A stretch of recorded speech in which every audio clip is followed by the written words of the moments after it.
യെശയ്യാപ്രവചനം 43 അധ്യായം അതിൻ്റെ 1 വാക്യത്തിലേക്ക് നിങ്ങളുടെ ശ്രദ്ധയെ കൊണ്ടുവന്ന് അതിനകത്തെ ഒരു ഭാഗം മാത്രം ധ്യാനിപ്പാൻ ആഗ്രഹിക്കുകയാണ്. യെശയ്യാപ്രവചനം 43 അധ്യായം 1 വാക്യം. ഇപ്പോഴോ യാക്കോബേ, നിന്നെ സൃഷ്ടിച്ചവനും ഇസ്രായേലെ നിന്നെ നിർമ്മിച്ചവനുമായ യഹോവ ഇപ്രകാരം അരുളി ചെയ്യുന്നു: ഭയപ്പെടരുത്, ഞാൻ നിന്നെ വീണ്ടെടുത്തിരിക്കുന്നു, ഞാൻ നിന്നെ പേർ ചൊല്ലി വിളിച്ചിരിക്കുന്നു, നീ എനിക്കുള്ളവൻ തന്നെ. യെശയ്യാപ്രവചനം 43 അധ്യായത്തിലേക്ക് കടന്നു വരുമ്പോൾ അതിനകത്ത് ഇന്നലകളെയും ഇന്നിനെയും നാളെയെയും ചൂണ്ടിക്കാണിച്ചുകൊണ്ട് ഉള്ള പ്രവചന ഭാഗങ്ങളെ നമുക്ക് കാണുവാൻ കഴിയും. അതുകൊണ്ടാണ് ആ അധ്യായം തുടർന്ന് വരുമ്പോൾ പറയുകയാണ്, ഞാൻ ഇന്നലെയും ഇന്നും എന്നേക്കും അനന്യൻ തന്നെ. യെശയ്യാപ്രവചനം 43 അധ്യായം ഇസ്രായേലിനോടുള്ള ഒരു രാഷ്ട്രീയ പ്രവചനമാണെങ്കിലും അതിനകത്ത് ഓരോ വാക്കുകളും പിൽക്കാലത്ത് വ്യക്തിപരമായി നിറവേറിയതിനെ നമുക്ക് കാണുവാൻ കഴിയും. യെശയ്യാപ്രവചനം 43 അധ്യായത്തിൻ്റെ പ്രാരംഭ 10 വാക്യങ്ങളിൽ കൂടെ നാം സഞ്ചരിക്കുമ്പോൾ ഏതാണ്ട് ദൈവത്തിൻ്റെ 10 വിധ ഗുണങ്ങളെയാണ് നമുക്ക് കാണുവാൻ കഴിയുന്നത്. അവയിലെ ഒരു ഭാഗത്തെ മാത്രമാണ് ഇന്ന് രാത്രി ഞാൻ എടുപ്പാൻ ആഗ്രഹിക്കുന്നത്. ഈ 10 വിധ ഗുണങ്ങളെയാണ് ഇവിടെ പറയുന്നത്. 43 അധ്യായത്തിൻ്റെ 1 വാക്യത്തിൽ പറയുക, ദൈവം ഞാൻ നിന്നെ സൃഷ്ടിച്ചവനും ഞാൻ നിന്നെ നിർമ്മിച്ചവനുമാണ്. എന്താണ് സൃഷ്ടിക്കുന്ന ദൈവവും നിർമ്മിക്കുന്ന ദൈവവും തമ്മിലുള്ള വ്യത്യാസം? സൃഷ്ടിക്കുക എന്ന് പറഞ്ഞാൽ മൂലഭാഷയിൽ ബറ എന്നാണ് അതിൻ്റെ അർത്ഥം. നിർമ്മിക്കുക എന്ന് പറഞ്ഞാൽ യാത്സർ എന്നാണ് ആ പദം ഉപയോഗിക്കുന്നത്. അത് ഒരു തടിയാശാരിയുടെ തച്ചൻ്റെ ഭാഷയിൽ പറഞ്ഞാൽ ഒരു മരത്തിൽ നിന്ന് ഒരു നല്ല ഉരുപ്പടി വെട്ടിയെടുക്കുന്നതിനെ ബറ അല്ലെങ്കിൽ സൃഷ്ടിക്കുക എന്നും ആ ഉരുപ്പടിയിൽ നിന്ന് ഒരു നല്ല രൂപത്തെ ഹൃദയനിർണയത്തോടെ കൊത്തിയെടുക്കുന്നതിനെ അത് നിർമ്മിക്കുക അല്ലെങ്കിൽ യാത്സർ എന്നും പറയുന്നതാണ്. ഇനിയും ഒരു കല്ലാശാരിയുടെ ഭാഷയിൽ പറഞ്ഞാൽ ഒരു പാറയിൽ നിന്ന് നല്ല ഘനമുള്ളതായ ഒരു പാറക്കഷണത്തെ വെട്ടിയെടുത്ത് ചുമ്മി വീട്ടിൽ കൊണ്ടുവരുന്നതിനെ സൃഷ്ടിക്കുക എന്നും ആ കല്ലിനകത്തു നിന്നൊരു രൂപത്തെ മനോഹരമായി കൊത്തിയെടുക്കുന്നതിനെ ഒരു യാത്സർ അല്ലെങ്കിൽ നിർമ്മിക്കുക എന്നും പറയുക. ഇനിയും ഒരു കുശവൻ്റെ ഭാഷയിൽ പറഞ്ഞാൽ കണ്ടത്തിൽ കിടക്കുന്നതായ ചെളിക്കെട്ടിൽ നിന്ന് ഒരു കളിമണ്ണിനെ രൂപീകരിച്ചെടുക്കുന്നതിനെ സൃഷ്ടിക്കുക എന്നും ആ കളിമണ്ണിനെ മൂശയിൽ വെച്ച് മനോഹരമായിരിക്കുന്ന ഒരു രൂപമാക്കി എടുക്കുന്നതിനെ നിർമ്മിക്കുക എന്നും പറയുകയാണ്. ഇനിയും ആത്മീയ ഭാഷയിലേക്ക് പറഞ്ഞാൽ ദൈവം സൃഷ്ടിച്ചത് മുഴുവൻ വാക്കുകൊണ്ടാണ്. ഒരു വാക്കുകൊണ്ട് പ്രപഞ്ചത്തെ സൃഷ്ടിച്ച ദൈവം, ഒരു വാക്കുകൊണ്ട് പ്രപഞ്ചത്തിലെ സകല സമ്പത്തിനെയും സൃഷ്ടിച്ചെടുത്ത ദൈവം. എന്നാൽ ദൈവത്തിൻ്റെ സൃഷ്ടിപ്പ് ദൈവത്തിൻ്റെ വാക്കുകൊണ്ടായിരുന്നെങ്കിൽ ദൈവത്തിൻ്റെ നിർമ്മിതി ദൈവത്തിൻ്റെ വിരലുകളുടെ പണിയായിരുന്നു. ആകയാൽ ദൈവം തൻ്റെ ശബ്ദത്തിനാലും ദൈവം തൻ്റെ കരസ്പർശനത്താലും സൃഷ്ടിച്ചവൻ എന്നാണ് ദൈവം ഇവിടെ വിളിച്ചു പറയുന്നത്. ഞാൻ സൃഷ്ടിച്ചവനും ഞാൻ നിർമ്മിച്ചവനുമായ ഇസ്രായേലേ എന്ന് വിളിക്കുകയാണ്. അപ്പോൾ ദൈവം 1 സൃഷ്ടാവാൻ, 2 വാക്കുകൊണ്ട് സൃഷ്ടിക്കുന്നവൻ, 2 അവൻ കരം തൊട്ട് നിർമ്മിക്കുന്നവനാണ്.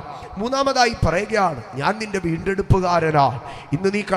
ഇന്ന് നീ പെട്ടുപോയിരിക്കുന്ന കാരാഗ്രഹം എത്ര വലുതായിരുന്നാലും, ഇന്ന് നീ തകർന്നു കിടക്കുന്ന അവസ്ഥ എത്ര പരിതാപകരമായിരുന്നാലും അവിടെ നിന്ന് നിന്നെ വീണ്ടെടുപ്പാൻ കഴിയുന്നവനാണ് ഞാൻ. അടുത്തതായി പറയുകയാണ്, ഞാൻ നിന്നെ പേർ ചൊല്ലി വിളിച്ചിരിക്കുന്നു. അതാണ് ഇന്ന് രാത്രി ധ്യാനിപ്പാൻ ആഗ്രഹിക്കുന്നത്. പേർ ചൊല്ലി വിളിക്കുക അത് ഇസ്രായേലിൻ്റെ പശ്ചാത്തലത്തിൽ വളരെ പ്രാധാന്യമർഹിക്കുന്ന വിഷയമാണ്. ഇന്ന് രാത്രി അതിലേക്ക് നമുക്ക് സാവകാശം കയറാം. അടുത്തതായി പറയുകയാണ്, ഞാൻ നിന്നെ പേർ ചൊല്ലി വിളിക്കുന്നു. 4-മത് 5-മതായി പറയുകയാണ്, നീ എനിക്കുള്ളവൻ എന്ന് പറഞ്ഞാൽ ഞാൻ നിന്റെ യജമാനനാണ്, നീ എൻ്റെ സ്വന്തമാണ്, നിനക്കൊരു ഉടയവനുണ്ട്, നിനക്കൊരു അത്താണിയുണ്ട്, ഞാൻ നിന്റെ അത്താണിയാണ്, ഞാൻ നിന്റെ ഉടയവനാണ്. മനോഹരമായിരിക്കുന്ന 5 ഭാഗങ്ങളാണ് അവിടെ വിളിച്ചു പറയുന്നത്. ഞാൻ നിന്റെ സൃഷ്ടാവാണ്, ഞാൻ നിന്റെ നിർമ്മാതാവാണ്, ഞാൻ നിന്റെ വീണ്ടെടുപ്പുകാരനാണ്, ഞാൻ നിന്നെ പേർ ചൊല്ലി വിളിച്ചവനാണ്, ഞാൻ നിന്റെ ഉടയവനാണ്. ഈ 5 ഭാഗങ്ങൾ 1-ാം വാക്യത്തിൽ പറയുമ്പോൾ 2-ാം വാക്യത്തിൽ ദൈവം പറയുകയാണ്, തീയിലും വെള്ളത്തിലും നീ സഞ്ചരിക്കുന്ന സകല സഞ്ചാരപഥങ്ങളിലും നിന്നോടൊപ്പം സഞ്ചരിക്കുന്ന നിന്റെ സഹയാത്രികനാണ് ഞാൻ. ഒരു കഷ്ടാവസ്ഥയിലും നിന്നെ വിട്ടിട്ട് പോകാതെ ഏതു വേളയിലും നിന്നോട് ചേർന്ന് നടക്കുന്ന നിന്റെ നല്ല സ്നേഹിതനാണ് ഞാൻ. I am the strong companion, I am the true friend എന്നാണ് പറയുന്നത്. ഇത് രാഷ്ട്രീയമായ ഒരു പ്രവചന ഭാഗമാണ് ഇസ്രായേലിനോട് പറയുന്നത്. പക്ഷേ ഇസ്രായേലിൻ്റെ ചരിത്രത്തിൽ ആരാണ് തീയിൽ കൂടി കടന്നിട്ടുള്ളത്? ഇസ്രായേലിൻ്റെ ചരിത്രത്തിൽ ബാബിലോണിൻ്റെ പ്രതികൂല കാലാവസ്ഥയ്ക്കകത്ത് ഇസ്രായേൽ രാഷ്ട്രത്തിൻ്റെ അടുക്കൽ മുഴുവനും വിളിച്ചു പറഞ്ഞോ, ഇതാ ദുരാസമഭൂമിയിൽ ഉയർത്തി നിർത്തിയിരിക്കുന്ന ആ പൊന്നുകൊണ്ടുള്ള ബിംബത്തെ വീണ് നമസ്കരിക്കണം, നമസ്കരിക്കാതിരുന്നാൽ നിന്നെ എരിയുന്ന തീച്ചൂളയിലേക്ക് ഇട്ടുകളയുമെന്ന്. ബാബിലോൺ ഭരണകൂടത്തിൽ ലോകം വിറങ്ങലിച്ചു നിൽക്കുമ്പോൾ ഭൂമി കണ്ട സകല മനുഷ്യനും അന്നുണ്ടായിരുന്നവൻ നിലമ്പാട് വീണ് കുഴൽനാദങ്ങളെ കേട്ട് നാദസ്വരങ്ങളെ കേട്ട് ബിംബത്തിന്റെ മുൻപാകെ വീണപ്പോൾ യഹൂദിയ പ്രവാസികളായി ബാബിലോണിലേക്ക് കൊണ്ടുപോകപ്പെട്ട ഗോത്രപിതാക്കന്മാരുടെ ശിഷ്യഗണത്തിൽ വളർന്നു വന്ന ഇസ്രായേലിലെ സകല മനുഷ്യനും അതിൻ്റെ മുമ്പിൽ കുമ്പിട്ട് ആരാധിച്ചു. എന്നാൽ ഇസ്രായേലിലെ സകല മനുഷ്യനും കുമ്പിട്ട് ആരാധിക്കുമ്പോൾ 4 പേർ മാത്രം ആരാധിച്ചില്ല. ഒരുവൻ ദാനിയേലാണ്. എന്നാൽ ദാനിയേൽ എന്ന സ്ഥാനം കൊണ്ട് ഉന്നത നിലയിൽ ഇരുന്നത് കൊണ്ട് ഇവിടെ പരസ്യമായ ഒരു സാഹചര്യത്തിലേക്ക് കടന്നു വന്നില്ല. എന്നാൽ 3 പേർ പിടിക്കപ്പെട്ടോ. ശാദ്രക്, മേശക്, അബേദ്നെഗോവെന്ന് നെബൂഖദ്നേസർ പേർ ചൊല്ലി വിളിച്ച അസര്യാവ്, മീശായേൽ, ഹനന്യാവ് എന്ന് പറയുന്ന 3 ബാലന്മാർ. ആ ബാലന്മാരെ 7 മടങ്ങ് അധികം കഠിനമായ തീച്ചൂളയിലേക്ക് എറിഞ്ഞു കളഞ്ഞു. ഞാനിത് പറഞ്ഞതിൻ്റെ കാരണം ഇസ്രായേലിനോട് പൊതുവായി പറഞ്ഞ ഒരു വാഗ്ദാനമാണ്, നീ തീയിൽ കൂടി കടന്നാൽ വെന്തുപോകത്തില്ല, ഞാൻ നിന്നോടുകൂടെ ഇരിക്കാമെന്ന്. പക്ഷേ ഇസ്രായേലിലെ ഒരു മനുഷ്യൻ്റെ മേലോ ആ വാഗ്ദത്തം നിറവേറിയില്ല. ആകെ 3 പേരുടെ മേലെ നിറവേറിയുള്ളൂ. കാരണം പ്രതിസന്ധിയുടെ നടുവിൽ ചങ്കും നെറ്റിയും കൊടുത്ത് ദൈവത്തിന് വേണ്ടി നിന്നവർ ആര് മാത്രമായിരുന്നോ? ഇവർ 3 പേർ മാത്രമായിരുന്നോ? ഇന്ന് രാത്രികാലം ഞാൻ അതിനകത്തു നിന്നൊരു യാഥാർത്ഥ്യം പറഞ്ഞ് മുമ്പോട്ട് കയറട്ടെ. എൻ്റെ സഹോദരങ്ങളെ, വാഗ്ദത്തം എല്ലാവർക്കും ഉണ്ട്. പക്ഷെ വാഗ്ദത്തം ആരുടെ മേലെ നിറവേറത്തുള്ളെന്നറിയാമോ? പ്രതിസന്ധിയുടെ മുമ്പിൽ തിരിഞ്ഞോടാതെ, കഷ്ടതയുടെ നടുവിൽ ഭയപ്പെടാതെ, അഗ്നിയുടെ നടുവിൽ നെഞ്ചും നെറ്റിയും കൊടുത്ത് ഒരുത്തൻ ദൈവത്തിന് വേണ്ടി നിന്നാൽ ഇന്ന് രാത്രി ഞാൻ പറയാം, വാഗ്ദത്തം അവൻ്റെ മേൽ നിറവേറോ. ഇസ്രായേലിൻ്റെ പട്ടണ നടുവിൽ നിന്ന് ഇസ്രായേൽ എന്ന് പേർ വിളിച്ചു പറഞ്ഞ വാഗ്ദത്തമാണ്, തീയിൽ കൂടി കടന്നാൽ നീ വെന്തുപോകത്തില്ല, നദികൾ നിന്നെ മുക്കിക്കളയത്തില്ലെന്ന്. എന്നാൽ ആ വാഗ്ദത്തം പ്രാപിച്ചുവെന്ന് പറയാൻ ഇസ്രായേലിൽ 3 പുരുഷന്മാർക്ക് കഴിഞ്ഞുള്ളൂ.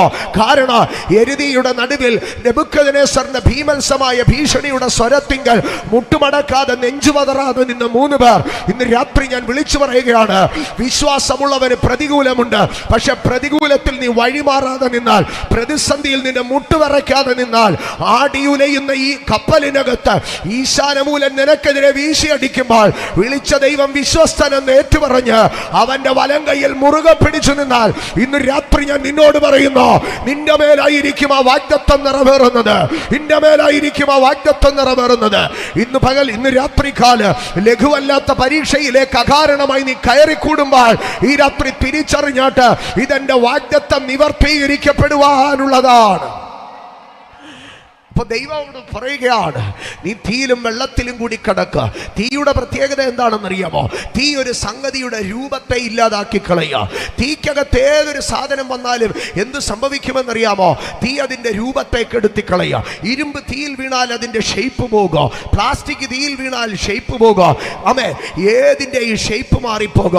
ജീവിതത്തിൻ്റെ അഗ്നി പരിശോധനയ്ക്കകത്തൂടെ കടന്നു പോകുമ്പോൾ നമ്മുടെ സ്വഭാവം മാറുക, നമ്മുടെ രൂപം മാറുക, നമ്മുടെ പ്രകൃതി നമുക്കുണ്ടെന്ന് തോന്നിയ നമ്മുടെ ഐഡന്റിറ്റി പോലും ഇല്ലാതായി പോകുക. എന്ന് പറഞ്ഞാൽ നിന്നെ നീയല്ലാതാക്കുന്ന പരിശോധന, അഗ്നിശോധന. ഒരു മനുഷ്യൻ തീയിൽ കൂടി കടന്നു പോകുമ്പോൾ അവന്റെ കളറ് മാറും, അവന്റെ സിസ്റ്റം മാറും, അവന്റെ സംഗതി മാറും, അവനല്ലാതെ ആയി മാറിപ്പോകുക. എന്നാൽ കർത്താവ് പറയുകയാണ്, നീയല്ലാതെ ആയി മാറുമ്പോൾ, നിന്റെ സ്വഭാവം മാറുമ്പോൾ, നിന്റെ സൗന്ദര്യം മാറുമ്പോൾ, നിന്റെ പ്രകൃതം മാറുമ്പോൾ പലരും നിന്നെ വിട്ട് പെരുമാറാ. പക്ഷേ ഞാൻ നിന്നോടൊരു കാര്യം പറയാ, തീയിൽ കൂടി കടന്നാൽ ഞാൻ നിന്നോട് കൂടെ ഇരിക്കാം. ഒരു മനുഷ്യന്റെ ജീവിതത്തിലെ പ്രതിസന്ധിയുടെ രണ്ടറ്റമാണ്, ഒന്ന് തീയും ഒന്ന് വെള്ളമോ. തീ മനുഷ്യന്റെ രൂപത്തെ കെടുത്തിക്കളയാ. ആമേൻ. എന്നാൽ വെള്ളം എന്ത് ചെയ്യുമെന്നറിയാമോ? വെള്ളം ഒരു മനുഷ്യനെ നിന്ന ഇടത്തു നിന്ന് തെറിപ്പിച്ചു കളയാ. അവന്റെ ഇടം വിട്ടുപോകുക, അവന്റെ സ്ഥാനം നഷ്ടമാകുക, അവന്റെ കുടുംബം നഷ്ടമാകുക, അവന്റെ കുലം നഷ്ടമാകുക, അവന് സ്വന്തമെന്ന് കരുതിയതൊക്കെ അവന് നഷ്ടമായി പോകുക. വെള്ളം നമുക്കുണ്ടെന്ന് കരുതുന്നതിനെ നശിപ്പിക്കുമ്പോൾ തീ നമ്മെ തന്നെ നശിപ്പിക്കുന്നതാണ്. എന്നാൽ സ്വർഗത്തിലെ ദൈവം ഇറങ്ങി വന്നിട്ട് പറയുകയാണ്, നിന്നെ തന്നെ ഇല്ലാതാക്കുന്ന തീയിൽ കൂടി നീ കടന്നുപോയാൽ, നിനക്കുള്ളതെല്ലാം നഷ്ടമാകുന്ന വെള്ളത്തിൽ കൂടെ നീ കടന്നുപോയാൽ ഞാൻ നിന്നോട് കൂടെ ഇരിക്കാം. ഞാൻ നിന്നെ ഒരു നാളും കൈവിടുകയില്ല, ഞാൻ നിന്നെ ഒരു നാളും ഉപേക്ഷിക്കുകയില്ല. I will be the strong companion with you. ഇന്ന് രാത്രി എത്ര പേർ വിശ്വസിക്കുന്നു? എന്നെ സൃഷ്ടിച്ചവനായ ഒരു ദൈവം, എന്നെ നിർമ്മിച്ചവനായ ഒരു ദൈവം, ഏത് പ്രതിസന്ധിക്കകത്തു നിന്നും എന്നെ വീണ്ടെടുപ്പാൻ കഴിയുന്നവനായ ഒരു ദൈവം, എന്നെ പേർ ചൊല്ലി വിളിക്കുന്ന ഒരു ദൈവം, എന്നെ തന്റെ സ്വന്തമാക്കി എനിക്കുടയവനായിരിക്കുന്ന ഒരു ദൈവം. ഞാൻ തീയിൽ കടന്നാൽ, ഞാൻ വെള്ളത്തിൽ കടന്നാൽ, സാഹചര്യ ഭേദമന്യേ, സമയഭേദമന്യേ എന്റെ കൂടെ സഞ്ചരിക്കുന്ന ഒരു നല്ല സ്നേഹിതൻ. വീണ്ടും 3-ാം വാക്യത്തിലേക്ക് വരുമ്പോൾ ദൈവം തന്റെ അടുത്ത മുഖത്തെ വെളിപ്പെടുത്തുകയാണ്. ദൈവം തന്റെ ഏഴാമത്തെ മുഖത്തെ വെളിപ്പെടുത്തുകയാണ്. നിന്റെ ദൈവവും ഇസ്രായേലിന്റെ പരിശുദ്ധനുമായ യഹോവ എന്ന ഞാൻ നിന്റെ രക്ഷകനാണ്, നിന്റെ രക്ഷകനാണ്. എന്നിട്ട് അടുത്തതായി പറയുകയാണ്, ഞാൻ നിന്റെ രക്ഷകൻ മാത്രമല്ല, ഞാൻ നിനക്ക് മറുവിലയുമാണ്. യോഹന്നാന്റെ 1-ാം ലേഖനം 2-ാം അധ്യായത്തിലേക്ക് കടന്നു വരുമ്പോൾ ഇതിന്റെ മറ്റൊരു ഭാഗമാണ് അവിടെ പറയുന്നത്. കുഞ്ഞുങ്ങളെ, നാം പാപം ചെയ്യരുത്. നാം പാപം ചെയ്തു പോയാലോ നീതിമാനായ യേശുക്രിസ്തു എന്നൊരു കാര്യസ്ഥൻ നമുക്ക് പിതാവിന്റെ അടുക്കലുണ്ട്. അവൻ നമ്മുടെ പാപങ്ങൾക്ക് പ്രായശ്ചിത്തവുമാകുന്നു. അപ്പോൾ മറുവിലയും രക്ഷകനുമായി, പ്രായശ്ചിത്തവും മഹാപുരോഹിതനുമായി, യാഗമൃഗവും പുരോഹിതനുമായി ഇതാ ദൈവം തന്റെ പുത്രനെ ഭൂമിക്ക് നൽകിക്കൊണ്ട് പറയുകയാണ്, നിനക്കൊരു രക്ഷകനുണ്ട്. ഏത് ബന്ധനത്തിനകത്തു നീ കിടന്നാൽ, ഏത് തകർച്ചക്കകത്തു നീ കിടന്നാൽ, നിനക്ക് വേണ്ടി മറുവില കൊടുത്ത് നിന്നെ ബന്ധനത്തിനകത്തു നിന്ന്, ശാപത്തിനകത്തു നിന്ന് പിടിച്ചെടുത്ത് പുറത്തെടുക്കുവാൻ കഴിയുന്ന ഒരു രക്ഷകൻ നിനക്കുണ്ട്. I am your saviour and I am your ransom. ഞാൻ നിനക്ക് മറുവിലയോ, ഞാൻ നിനക്ക് രക്ഷകനുമാണ്. ഇന്ന് രാത്രി ഞങ്ങളെ കേൾക്കുന്ന സ്നേഹിതരെ, ദേശനിവാസികളെ, സഹൃദയരെ, ആരും നിനക്കില്ലെന്ന് നീ പറയരുത്. ഇന്ന് രാത്രി ഞങ്ങൾ പ്രസംഗിക്കുന്ന യേശു ക്രിസ്തു, ഞങ്ങൾ പ്രസംഗിക്കുന്ന പ്രപഞ്ചത്തിന്റെ ഉടയവനും സൃഷ്ടാവുമായിരിക്കുന്ന ദൈവം തന്റെ ഏകജാതനായ പുത്രനെ നൽകിക്കൊണ്ട് ലോകത്തെ സ്നേഹിച്ച സ്നേഹമെന്ന ദൈവം, പരമപിതാവായിരിക്കുന്ന ദൈവം ഈ രാത്രി നിന്നോട് പറയുകയാണ്, ഞാൻ നിന്നെ രക്ഷിക്കാം, ഞാൻ നിനക്ക് മറുവല തരാ. നിന്റെ നേർച്ചക്കാശിനകത്തല്ല നിന്റെ രക്ഷയിരിക്കുന്നത്, നിന്റെ മെഴുകുതിരിക്കല്ല അകത്തല്ല നിന്റെ രക്ഷയിരിക്കുന്നത്, നിന്റെ വിളക്കെണ്ണക്കകത്തും വെടിനേർച്ചക്കകത്തുമല്ല നിന്റെ രക്ഷയിരിക്കുന്നത്. നിന്റെ രക്ഷയ്ക്ക് എന്ത് വില കൊടുക്കണമോ ആ വില ഞാൻ കൊടുത്ത് നിന്നെ രക്ഷിക്കാം. അതുകൊണ്ടാണ് സ്വർഗം ഇങ്ങനെ വിളിച്ചു പറഞ്ഞത്, ദൈവത്തിന്റെ ഏകജാതനായ പുത്രനിൽ വിശ്വസിക്കുന്ന ഒരുത്തനോ നശിച്ചു പോകാതെ നിത്യജീവൻ പ്രാപിക്കേണ്ടതിന് ദൈവം അവനെ മറുവിലയായി നൽകുവാൻ ലോകത്തെ സ്നേഹിച്ചോ. ഇന്ന് രാത്രി സ്വർഗത്തിലേക്ക് കണ്ണും കരവും ഉയർത്തി പറഞ്ഞാട്ട്, എനിക്കൊരു രക്ഷകനുണ്ട്, അത് യേശുവെന്നാണ് അവന്റെ പേർ. എനിക്കൊരു മറുവിലയുണ്ട്, അതവൻ കാൽവറിയിൽ തന്റെ ചങ്കിലെ അവസാന തുള്ളി വരെ ഊറ്റി തന്ന ആ രക്തമാണ് എന്റെ മറുവില. യേശുവിന്റെ രക്ഷകനാണ് അവൻ, എന്റെ മറുവിലയാണ്. അതുകൊണ്ടാണ് സ്വർഗം യേശുവിനെ ഭൂമിയിലേക്ക് അയക്കുമ്പോൾ പറഞ്ഞു, അവൻ യേശുവെന്ന് പേർ വിളിക്കണം. എന്താണ് യേശുവെന്ന് പേർ വിളിക്കണമെന്ന് പറഞ്ഞാൽ അതിൻ്റെ അർത്ഥം രക്ഷകനെന്ന് വിളിക്കണം. യെശയ്യാ 43 വിളിച്ചു പറഞ്ഞു, ഇസ്രായേലിൻ്റെ പരിശുദ്ധനായ ഞാൻ രക്ഷകനാണ്. എന്നാൽ ആ ദൂത് നിവർത്തീകരിക്കപ്പെട്ടത് യഹൂദ്യയുടെയും യെരൂശലേമിൻ്റെയും തെരുവീതികളിൽ കൂടെ, ഗലീലയുടെ കടൽ തീരത്തോ കഫർനഹൂമിൻ്റെ പ്രാന്തപ്രദേശങ്ങളിലോ ഇരുട്ടിലിരുന്ന ജനം വലിയൊരു വെളിച്ചം കാണാൻ തക്കവണ്ണം ലോക ലോകത്തിൽ നിന്ന് മിശിഹ ഭൂമിയിൽ ഇറങ്ങി വന്ന് ദരിദ്രരോട് സുവിശേഷം പ്രസംഗിച്ച് അധ്വാനിക്കുന്നവനും ഭാരം ചുമക്കുന്നവനുമായുള്ളവരെ എൻ്റെ അടുക്കൽ വരുവിൻ, ഞാൻ നിങ്ങളെ ആശ്വസിപ്പിക്കാമെന്നുള്ള സ്നേഹനാഥന്റെ ശബ്ദ യഹൂദ്യയുടെ അന്തരീക്ഷത്തിൽ മുഴങ്ങിക്കേട്ടപ്പോൾ ലോകം തിരിച്ചറിഞ്ഞോ, ഇതാണ് ദൈവം പറഞ്ഞ രക്ഷകൻ. ഇന്ന് രാത്രി ആ രക്ഷകനെയാണ് ഞങ്ങൾ പ്രസംഗിക്കുന്നത്. നിന്റെ പാപത്തിൽ നിന്ന്, നിന്റെ ശാപത്തിൽ നിന്ന്, നിന്റെ രോഗത്തിൽ നിന്ന്, നിന്റെ ഏതൊരു അവസ്ഥയിൽ നിന്നോ നേർച്ച മേടിച്ചും കാഴ്ച മേടിച്ചുമല്ല, സ്വന്തം ജീവൻ നൽകി നിനക്ക് പകരം മറുവില നൽകി നിന്നെ രക്ഷിച്ച് നിന്നെ സ്വന്തമാക്കുന്ന രക്ഷകന്റെ പേർ, അതാണ് ഞങ്ങൾ പ്രസംഗിക്കുന്ന യേശു ക്രിസ്തു. അവിടെ ഏഴാമതായി പറയുകയാണ്, ഞാൻ നിന്റെ രക്ഷകനും മറുവിലയുമാണ്.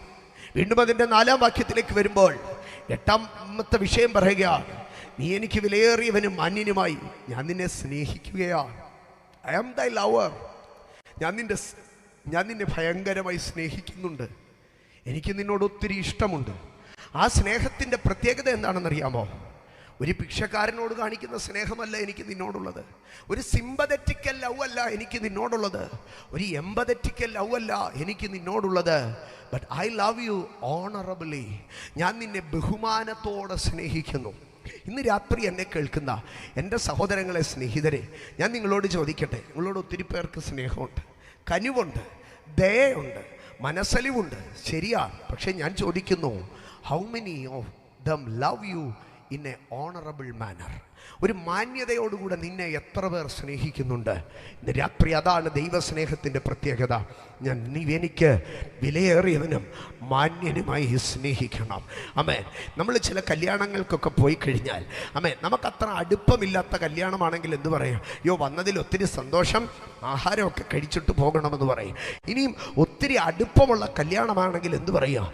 ആമേൻ, വന്ന് ഫോട്ടോയൊക്കെ എടുത്തിട്ട് പോകണമെന്ന് പറയും. ഇനിയും ഇല്ല, നിങ്ങൾ വിലയേറിയവനും മാന്യനുമായ ഒരു കല്യാണത്തിന് ചെന്ന് കഴിഞ്ഞാൽ അവർ തലേന്നെ നിങ്ങളെ വന്ന് എടുത്തോണ്ട് പോയി അവരുടെ കല്യാണത്തിൻ്റെ ഏറ്റവും മുഖ്യ സ്ഥാനത്ത് എന്തോ ചെയ്യുക? കൊണ്ടിരുത്തിയിട്ട് വിലയേറിയവനും മാന്യനുമായി എന്ന ആ വിവാഹത്തിൽ വരൻ്റെയും വധുവിൻ്റെയും തലയിൽ കൈവച്ച് ആശീർവദിക്കത്തക്കവണ്ണം നിങ്ങളെ മാന്യതയോടെ പിടിച്ചിരുത്തുക. കർത്താവ് പറയാം, ഞാൻ നിന്നെ കല്യാണത്തിന് വിളിച്ച് പന്തിക്കിരുന്ന് ചോറുണ്ടിട്ട് പോകുന്നു പറയുന്ന സ്നേഹമല്ല എനിക്ക് നിന്നോടുള്ളത്. ഫോട്ടോ എടുപ്പിക്കുന്ന സ്നേഹമല്ല. നീ എനിക്ക് വിലയേറിയവന് മാന്യനുമാ. You will be the chief guest of the function. ഞാൻ നിന്നെ വിലയേറിയവനും മാന്യനുമായി സ്നേഹിക്കുക.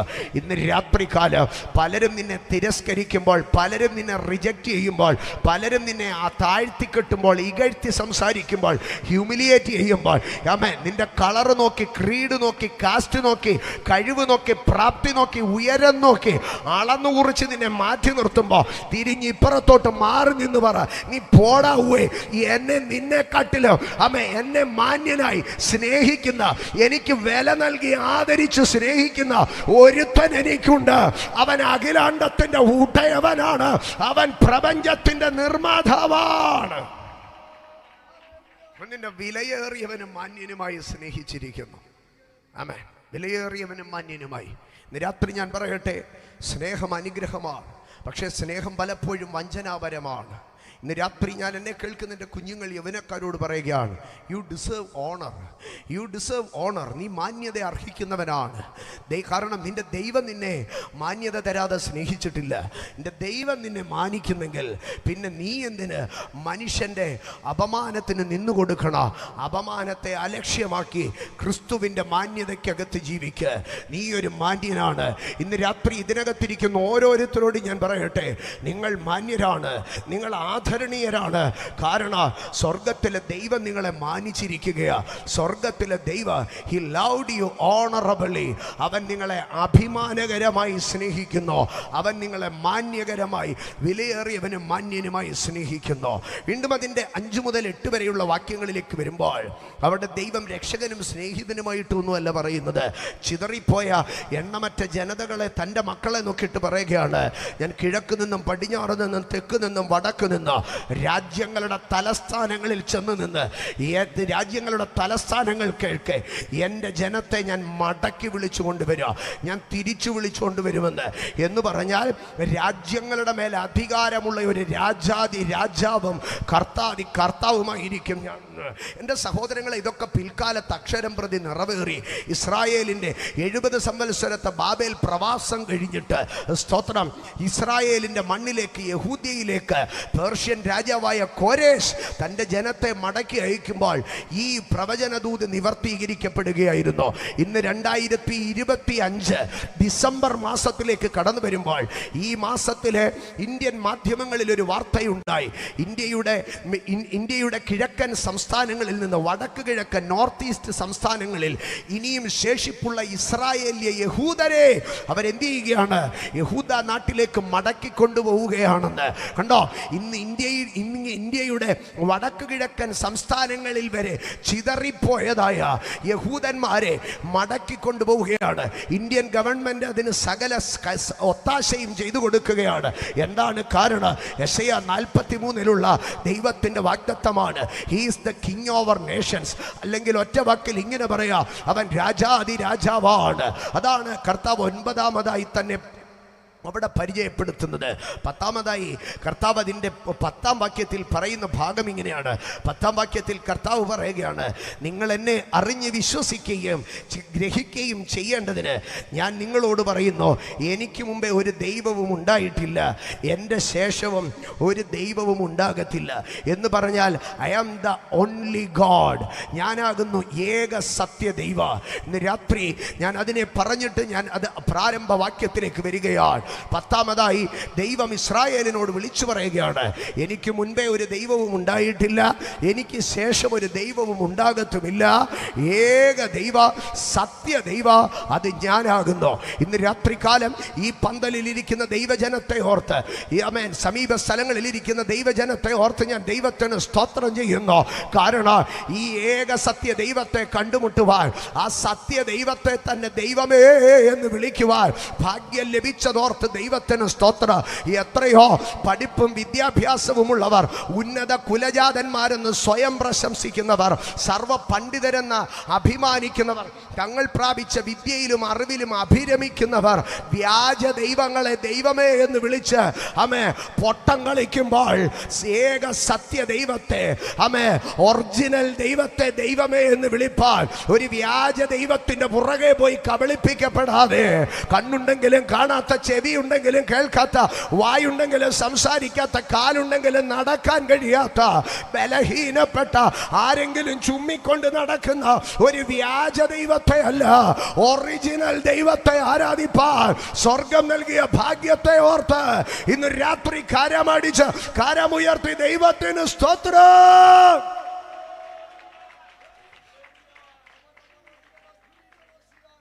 ₹10 ഒരു വെള്ളം മേടിച്ചിട്ട് കബളിപ്പിക്കപ്പെട്ടാൽ വ്യാജനാണെങ്കിൽ നിങ്ങൾ പറയും, അയ്യോ കളിപ്പിച്ചെന്ന് പറയും. അങ്ങനെയെങ്കിൽ സർവ്വജീവിതത്തിൻ്റെ ഉടയ തമ്പുരാൻ എന്ന് വിശ്വസിച്ചൊരു വ്യാജന്റെ പുറകെ പോയാൽ ജീവിതം എത്ര വ്യർത്ഥമാകും, നിരർത്ഥകമാകും. ഇന്ന് രാത്രി ദൈവത്തിന് നന്ദി പറയാം. ഞാൻ സത്യദൈവത്തെ കണ്ടുമുട്ടി, ഏക സത്യ ദൈവത്തെ ഞാൻ കണ്ടുമുട്ടി. ഞാനൊരു വ്യാജ ദൈവത്തെ അല്ല ആരാധിക്കുന്നത്, ഏതെങ്കിലും ഒരു മനുഷ്യന്റെ ഭാവനയിലുണ്ടായ ദൈവത്തെ അല്ല ആരാധിക്കുന്നത്. അഖിലാണ്ടത്തെ മുഴുവൻ അണിയിച്ചൊരുക്കിയ എൻ്റെ സത്യ ദൈവത്തെയാണ് ഞാൻ ആരാധിക്കുന്നത്. കൊച്ചു സ്കൂളിൽ ഇങ്ങനെ രാവിലെ പ്രഭാത പ്രാർത്ഥന ഗാനം പാടുമ്പോൾ ഇങ്ങനെ പാടുക, അഖിലാണ്ട മണ്ഡലം അണിയിച്ചൊരുക്കിയ ഒരു ദൈവമുണ്ടെന്ന്. എന്നാൽ അതാരെന്നറിയാതിരുന്ന കുട്ടിക്കാലത്തിനപ്പുറം ബുദ്ധിയും തിരിച്ചറിവും ഉറയ്ക്കുന്ന കൗമാരത്തിൻ്റെ യൗവനത്തിൻ്റെയും കാലങ്ങളിൽ അവൻ തന്നെ ദർശനം നിനക്ക് നൽകി. അവൻ തൻ്റെ മാർവോട് നിന്നെ ചേർത്ത്, അവൻ നിന്റെ വലങ്കരങ്ങൾക്ക് പിടിച്ച്, അവൻ്റെ കാലടികളിൽ നിന്നെ നടത്തി ഇന്നും ദൈവത്തെ അപ്പ എന്ന് വിളിക്കാൻ തക്കവണ്ണം നൽകിയ ഭാഗ്യത്തെ ഓർത്ത് ഇന്ന് രാത്രി എത്ര സ്തുതിച്ചാൽ മതി വരും. ഞാൻ ഇവയൊന്നുമല്ല ധ്യാനിപ്പാൻ ആഗ്രഹിക്കുന്നത്, വേഗത്തിൽ മുൻപോട്ട് പോകട്ടെ. ശിവപ്രവചനം 43-ാം അധ്യായം 1-ാം വാക്യത്തിലേക്ക് വരുമ്പോൾ അവൾ ആ വാക്യം ഒന്നുകൂടെ വായിക്കുകയാണ്. ഇപ്പോഴോ യാക്കോബേ, നിന്നെ സൃഷ്ടിച്ചവന് നിന്നെ നിർമ്മിച്ചവനുമായ യഹോവ ഇപ്രകാരം അരുളി ചെയ്യുന്നു, നീ പേടിക്കരുത് കേട്ടോ, ഞാൻ നിന്നെ വീണ്ടെടുത്തിരിക്കുന്നു. അടുത്തത്, ഞാൻ നിന്നെ പേർ ചൊല്ലി വിളിച്ചിരിക്കുന്നു, നീ എനിക്കുള്ളവൻ തന്നെ. എന്താണ് ഈ പേർ ചൊല്ലി വിളിക്കുക എന്നുള്ളതിൻ്റെ അർത്ഥം? ഇസ്രായേലിൻ്റെ പശ്ചാത്തലം നാം പഠിച്ചു കഴിഞ്ഞാൽ അബ്രഹാമിൻ്റെ കാലം തുടങ്ങി യഹൂദിയ ജനതയുടെ ഏറ്റവും വലിയ കൃഷി എന്തായിരുന്നുവെന്ന് പറഞ്ഞാൽ ആട്ടിടയ വേലയായിരുന്നു. അതുകൊണ്ടാണ് അബ്രഹാമിന്റെ മകനായി, ഇസഹാക്കിന്റെ മകനായി, യാക്കോബിന്റെ മകനായ യോസെഫ് മിസ്രൈമിൽ പ്രധാനമന്ത്രിയായിരിക്കുമ്പോൾ മിസ്രൈമിലെ രാജാവായ ഫറവോന്റെ അടുക്കൽ യോസെഫിന്റെ സഹോദരന്മാരും പിതാവായ യാക്കോബും കടന്നു വന്നു. രാജകൊട്ടാരത്തിൽ പാർക്കുന്ന യോസെഫിന്റെ സഹോദരങ്ങളും അപ്പനും വന്നു കഴിഞ്ഞാൽ സ്വാഭാവികമായോ ഏറ്റവും നല്ല സിറ്റിക്കകത്താണ് താമസിപ്പിക്കേണ്ടത്. പക്ഷെ യോസെഫ് യാക്കോബിന്റെ അടുക്കൽ പറഞ്ഞു, അപ്പാ എവിടെ സ്ഥലം വേണം, സിറ്റിയിൽ ഒരു 10 സെന്റ് വസ്തു തരട്ടെ എന്ന് ചോദിച്ചാൽ അപ്പം പറയണം വേണ്ട എന്ന്. കാരണം നാളെ സിറ്റിയുടെ 10 സെന്റിൽ ഒതുങ്ങാനുള്ളവരല്ല നമ്മൾ. ഗോശേൻ എന്ന് പറഞ്ഞ പ്രാന്തപ്രദേശം പോയി മേടിച്ചോ, അവിടെ വിശാലതയുണ്ട്. കാരണം നാളെ നമ്മൾ പെറ്റുപെരുകി വർദ്ധിക്കാനുള്ളവരാ. അപ്പോൾ അതിൻ്റെ കാരണം ചോദിക്കുമ്പോൾ അപ്പച്ചൻ ഫറവോന്റെ അടുക്കൽ ഒരു കാര്യം പറയണോ, ഞങ്ങളും ഞങ്ങളുടെ പിതാക്കന്മാർക്കും ആകെ ഒരു പണിയെ അറിയത്തുള്ളൂ. എന്താണ് ഞങ്ങളുടെ പണിയെന്നറിയാമോ? കുലത്തൊഴില്. ഞങ്ങൾ ആടിനെ വളർത്തുന്നവരാണ്. 4 നൂറ്റാണ്ടുകൾ കഴിഞ്ഞ് ഫറവോൻ ഇവരെ നോക്കി പറയുകയാണ്, നിങ്ങൾ മടിയന്മാരാണ്, ആടിനെ നോക്കുന്നവരാണ്. പട്ടണം കളിയാക്കിയിട്ടും പിൽക്കാലത്ത് ദൈവം 4 നൂറ്റാണ്ടുകൾക്കപ്പുറം ഇസ്രായേലിനെ മരുഭൂമിയിൽ കൂടി നടത്തുന്നത് കണ്ടിട്ട് ഇസ്രായേലിലെ കവിവര്യന്മാർ പാടി, ആട്ടിൻകൂട്ടം നടന്നു വരുന്നത് പോലെ ഇരിക്കുന്നത്. ഇസ്രായേലിന്റെ പാട്ടുകളിൽ മുഴുവന് അവർ ഒരാട്ടിൻകൂട്ടത്തിനകത്തു നിന്നാണ് കണ്ടത്. അതുകൊണ്ടാണ് യേശു കർത്താവ് ഭൂമിയിലേക്ക് കടന്നു വന്നപ്പോഴും പറഞ്ഞ ഉപമകൾ 2 വിധമായിരുന്നു. ഒന്ന് കൃഷിയിലെ വിത്തിന്റെ ഉപമ, 2 ആടിന്റെ ഉപമ, പിന്നെ സമൂഹത്തിലുണ്ടായ വിവാഹത്തിന്റെ ഉപമ. ആകയാൽ നെല്ലുകളും ധാന്യങ്ങളും ചെയ്യുന്ന ധാന്യകൃഷിയോ ആട്ടിട വേലയുമായിരുന്നു അവരുടെ ഏറ്റവും വലിയ കൃഷി. സ്തോത്രം. ആകയാൽ കർത്താവ് ഇവിടെ ഞാൻ നിന്റെ പേർ ചൊല്ലി വിളിക്കുന്നു എന്ന് പറയുമ്പോൾ അവർക്ക് സുപരിചിതമായിരിക്കുന്ന ഒരു ഇടയ പരിപാലന കോണ്ടെക്സ്റ്റിൽ നിന്നുകൊണ്ട്, ഒരു ഷെപ്പേർഡ് ഫ്ലോക്ക് കോണ്ടെക്സ്റ്റിൽ നിന്നുകൊണ്ടാണ് ദൈവം ഈ വാക്ക് പറയുന്നത്, ഞാൻ നിന്നെ പേർ ചൊല്ലി വിളിച്ചിരിക്കുന്നു. ഇതൊരു യഹൂദനെ കേൾക്കുമ്പോൾ വ്യക്തമായിട്ട് മനസ്സിലാകുക എന്താണ് ഈ പേർ ചൊല്ലി വിളിക്കുക എന്ന് പറഞ്ഞു കഴിഞ്ഞാൽ. സ്തോത്ര. അതുകൊണ്ടാണ് അതിൻ്റെ വ്യാഖ്യാനമാണ് യോഹന്നാന്റെ സുവിശേഷം 10-ാം അധ്യായത്തിലേക്ക് കടന്നു വരുമ്പോൾ യേശു കർത്താവ് പറയുകയാണ്, ആമേൻ ആമേൻ, ഞാൻ നിങ്ങളോട് പറയുന്നു, ഞാൻ നല്ല ഇടയനാകുന്നുവെന്ന്. എന്നിട്ട് അതിൻ്റെ 3-ാം വാക്യത്തിലേക്ക് വരുമ്പോൾ കർത്താവ് പറയുകയാണ്, ആടുകൾ അവൻ്റെ ശബ്ദം കേൾക്കുന്നു, തൻ്റെ ആടുകളെ അവൻ പേർ ചൊല്ലി വിളിച്ച് പുറത്തു കൊണ്ടുപോകുന്നുവെന്ന്. അപ്പോൾ യെശയ്യാപ്രവചനം 43-ാം അധ്യായത്തിൽ ഞാൻ നിന്നെ പേർ ചൊല്ലി വിളിച്ചിരിക്കുന്നുവെന്ന് പറയുമ്പോൾ അതിൻ്റെ അർത്ഥം എന്താണെന്നറിയാമോ? ഞാൻ നിന്റെ നല്ല ഇടയനാകുന്നുവെന്ന്. ഇന്ന് രാത്രികാല ഞാൻ ആ ഭാഗത്തിലേക്ക് നിങ്ങളെ കൊണ്ടുപോവുകയാണ്. പേർ ചൊല്ലി വിളിക്കുന്ന ഒരു ദൈവം എനിക്കുണ്ട്. ഇന്ന് രാത്രിയിലെ എൻ്റെ പ്രസംഗ വിഷയം ഇതാണ്, പേർ ചൊല്ലി വിളിക്കുന്ന ദൈവം. ഈ രാത്രി എത്ര പേർ വിശ്വസിക്കുന്നോ എന്നെ പേര് ചൊല്ലി വിളിക്കുന്ന ഒരു ദൈവം എനിക്കുണ്ട്? അവൻ എൻ്റെ നല്ല ഇടയനാണ്. എന്താണ് ദൈവം ഒരു മനുഷ്യനെ പേര് ചൊല്ലി വിളിച്ചാലുള്ള പ്രത്യേകത? ആ ദൈവം അവൻ്റെ ഇടയനാണെന്നാണ് അതിൻ്റെ അർത്ഥം. എന്നാൽ അതിനപ്പുറമായി ദൈവം ഒരുവനെ പേര് ചൊല്ലി വിളിച്ചാൽ അവൻ്റെ ജീവിതത്തിൽ എന്തു മാറ്റങ്ങളാണ് സംഭവിക്കുന്നത്? എൻ്റെ സഹോദരങ്ങളെ, യേശു കർത്താവിൻ്റെ ശുശ്രൂഷ മേഖലയിലേക്ക് ഞാൻ നിങ്ങളെ കൊണ്ടുപോകാം. ലൂക്കോസിൻ്റെ സുവിശേഷം 19-ാം അധ്യായം, ലൂക്കോസിൻ്റെ സുവിശേഷം 19-ാം അധ്യായത്തിലേക്ക് കടന്നു വരുമ്പോൾ യേശു യെരൂശലേമിൽ നിന്ന് കഫർന്നഹൂമിൽ നിന്നൊക്കെ യാത്ര പുറപ്പെട്ട് യെരിഹോ എന്ന് പറയുന്ന ഒരു ജാതീയ പട്ടണത്തിലേക്ക് കടന്നു വന്നു. യെരിഹോ എന്ന് പറയുന്ന ജാതീയ പട്ടണത്തിൽ കൂടെ യേശു ഇങ്ങനെ സഞ്ചരിക്കുമ്പോൾ യെരിഹോവിലെ ജനം സമൂഹം മുഴുവനും തിങ്ങി നിറഞ്ഞു യേശുവിനെ കാണുവാൻ. പൂരപ്പറമ്പിൽ ആള് നിറഞ്ഞു നിൽക്കുന്നത് പോലെ, ഉത്സവത്തിന്റെ വെടിക്കെട്ടിന് ആള് നിറഞ്ഞു നിൽക്കുന്നത് പോലെ യേശുവിനെ കാണാൻ പുരുഷാരം ഇങ്ങനെ ആ പട്ടണം നിറഞ്ഞു നിൽക്കുകയാണ്. ആ സമയത്ത് അവിടെ വഴിയരികിൽ ഉണ്ടായിരുന്നതായ ഒരു ചെറിയ കാട്ടത്തി വൃക്ഷത്തിന്റെ മേൽ ഒരു കുറിയ മനുഷ്യൻ വലിഞ്ഞു കയറി നിന്നോ. ആ മനുഷ്യൻ ഒരു ഒറ്റ ആഗ്രഹമേ ഉണ്ടായിരുന്നുള്ളൂ. എന്താണെന്നറിയാമോ? ഇവരെല്ലാവരും ഈ കാണണമെന്ന് പറയുന്ന ഈ യേശു എങ്ങനെ ഇരിക്കുകയാണെന്നൊന്ന് കാണണ്ട. യേശുവിനെ അനുഗമിക്കണമെന്ന് ഈ പുള്ളിക്ക് ആഗ്രഹം ഉണ്ടായിരുന്നോ? ഇല്ല. യേശുവിൻ്റെ പ്രസംഗം കേൾക്കണമെന്ന് ആഗ്രഹം ഉണ്ടായിരുന്നോ? ഇല്ല. യേശുവിനെ രക്ഷിതാവായി സ്വീകരിക്കണമെന്ന് ആഗ്രഹം ഉണ്ടായിരുന്നോ? ഇല്ല. പകരം ഈ മനുഷ്യൻ്റെ ഉള്ളിൽ ഒരു കൊച്ചാഗ്രഹം മാത്രം, ഈ പുള്ളിക്കാരൻ എങ്ങനെ ഇരിക്കുവാണെന്നൊന്ന് കാണണം, യേശു എങ്ങനെ ഇരിക്കുകയാണെന്ന് കാണണം. അതിന് ഈ മനുഷ്യൻ തത്തിപ്പിടിച്ച് വലിയൊരു മരത്തിൻ്റെ മുകളിൽ കയറി. ആ മരത്തിൻ്റെ മുകളിൽ ഇരിക്കുമ്പോൾ യേശു കർത്താവ് ആ ജനസാഗരത്തിൻ്റെ നടുവിൽ കൂടെ നടന്നു വരികയാണ്. നടന്നു വന്ന് മരത്തിൻ്റെ ചുവട്ടിലേക്ക് യേശു വന്നു. വന്നു. സക്കായി ഇങ്ങനെ ആർത്തിയോടുകൂടെ നോക്കുകയാണ്. മുകളിൽ നിന്ന് യേശുവിൻ്റെ നീണ്ട നീണ്ട തലമുടികൾ നിന്ന് ആ നീണ്ട ശിരോവസ്ത്രം ധരിച്ചതായിരിക്കുന്ന ആ മനോഹര രൂപനായിരിക്കുന്ന യേശുവിനെ ഇങ്ങനെ സക്കായി കൺകുളിർക്ക് കണ്ടുകൊണ്ട് നിൽക്കുമ്പോൾ പെട്ടെന്ന് സക്കായിയുടെ നെഞ്ചിൽ ഇടിവാള് വെട്ടുന്നത് പോലെ ഒരു കാഴ്ച താൻ കണ്ടോ. ഇതാ ആ അഗ്നിസമാനമായ മനോഹര കണ്ണുകൾ തൻ്റെ നേരെ പതിയുന്നു. എന്നിട്ട് ആ മനോഹരമായ ആ പ്രോസാപ്പൂ പോലെയുള്ള അധരങ്ങൾ തുറന്ന് സ്നേഹാർദ്ദരമായിട്ട് ഇങ്ങനെ സക്കായിയെ നോക്കി വിളിക്കുക, സക്കായിയെ നീ ഇങ്ങ് താഴെ ഇറങ്ങി വരാനെന്ന്. കണ്ടു നിന്ന മനുഷ്യർ മുഴുവൻ അമ്പരന്നു. എടാ, ഈ സക്കായിയെ ഇങ്ങേർക്ക് എങ്ങനെ അറിയാം? ഇങ്ങേര് ബേത്ലഹേമിൽ വളർന്ന് മിസ്രൈമിൽ പോയി, നസറേത്തിൽ വളർന്ന് കഫർനഹൂമിലും യെരൂശലേമിലും കിടക്കുന്ന പുള്ളി ഇതാ ഇപ്പൊ ഇവിടെ വന്ന് സക്കായിയെ വിളിക്കുന്നു, സക്കായിയെ പേര് ചൊല്ലി വിളിക്കുന്നു. സക്കായിയെ ഇറങ്ങി വാ. എൻ്റെ പ്രതീക്ഷയിൽ പറയുകയാണ്, ഇറങ്ങി വാ എന്ന് പറഞ്ഞപ്പോഴത്തേക്ക് പിടിവിട്ട് മരത്തിൽ കൂടെ സക്കായി ഇങ്ങനെ സൂന്ന് പറഞ്ഞു ഊർന്ന് താഴെ ഇറങ്ങി കാണുക. സക്കായി ഇറങ്ങി വന്നപ്പോൾ കർത്താവ് പറഞ്ഞു, സക്കായിയെ ഞാൻ ഇന്ന് നിന്റെ വീട്ടിൽ താമസിക്കാൻ പോവുകയാണെന്ന്. സക്കായി ഇങ്ങനെ അമ്പരെന്ന് നോക്കി നിൽക്കുക. സക്കായിയുടെ തോളത്ത് കൈവച്ച് കർത്താവ് ഇങ്ങനെ സക്കായിയുടെ വീട്ടിലേക്ക് കയറി പോകുമ്പോൾ വാതിൽക്കലെത്തിയപ്പോൾ സക്കായി തിരിഞ്ഞു നിന്ന് യേശുവിൻ്റെ മുഖത്ത് നോക്കിയിട്ട് പറഞ്ഞു, കർത്താവേ, എൻ്റെ വസ്തുവകയിലെ പാതി ഞാൻ ദരിദ്രർക്ക് കൊടുക്കുക, പിന്നെ ചതിവായി വാങ്ങിയതൊക്കെ 4 മടങ്ങ് ഞാൻ റിട്ടേൺ അടിച്ചോളാം. എൻ്റെ ജീവിതത്തിൽ ഇനി എനിക്ക് ചതിയും വഞ്ചനയുമുള്ള ഒരു പാപത്തിൻ്റെ ജീവിതം വേണ്ട. എനിക്ക് ഒരു വിശുദ്ധിയുടെ ജീവിതം വേണം. എനിക്കൊരു നീതിയുടെ ജീവിതം വേണം. എനിക്കൊരു ധാർമ്മികതയുടെ ജീവിതം വേണം. അവിടെ നിന്നവരൊക്കെ യേശു പോകുന്ന പോക്ക് കണ്ടിട്ട് പറഞ്ഞു, നോക്ക്, പാപിയായ ഒരു മനുഷ്യൻ്റെ കൂടെ അല്ല ഇവൻ പോയതെന്ന്. നാട്ടുകാർ മുഴുവൻ പാപി പാപി പാപി എന്ന് വിളിച്ച് ഒരു കാലം കഴിഞ്ഞ മനുഷ്യൻ. പക്ഷെ ഇപ്പോൾ ഇവിടെ നിന്ന് വിളിച്ചു പറയുകയാണ്, കർത്താവേ, ഞാൻ ചതിവായി വാങ്ങിയത് 4 തിരിച്ചു കൊടുക്കുക, പിന്നെ എൻ്റെ വസ്തുവക പാതി ഞാൻ കൊടുക്കുക.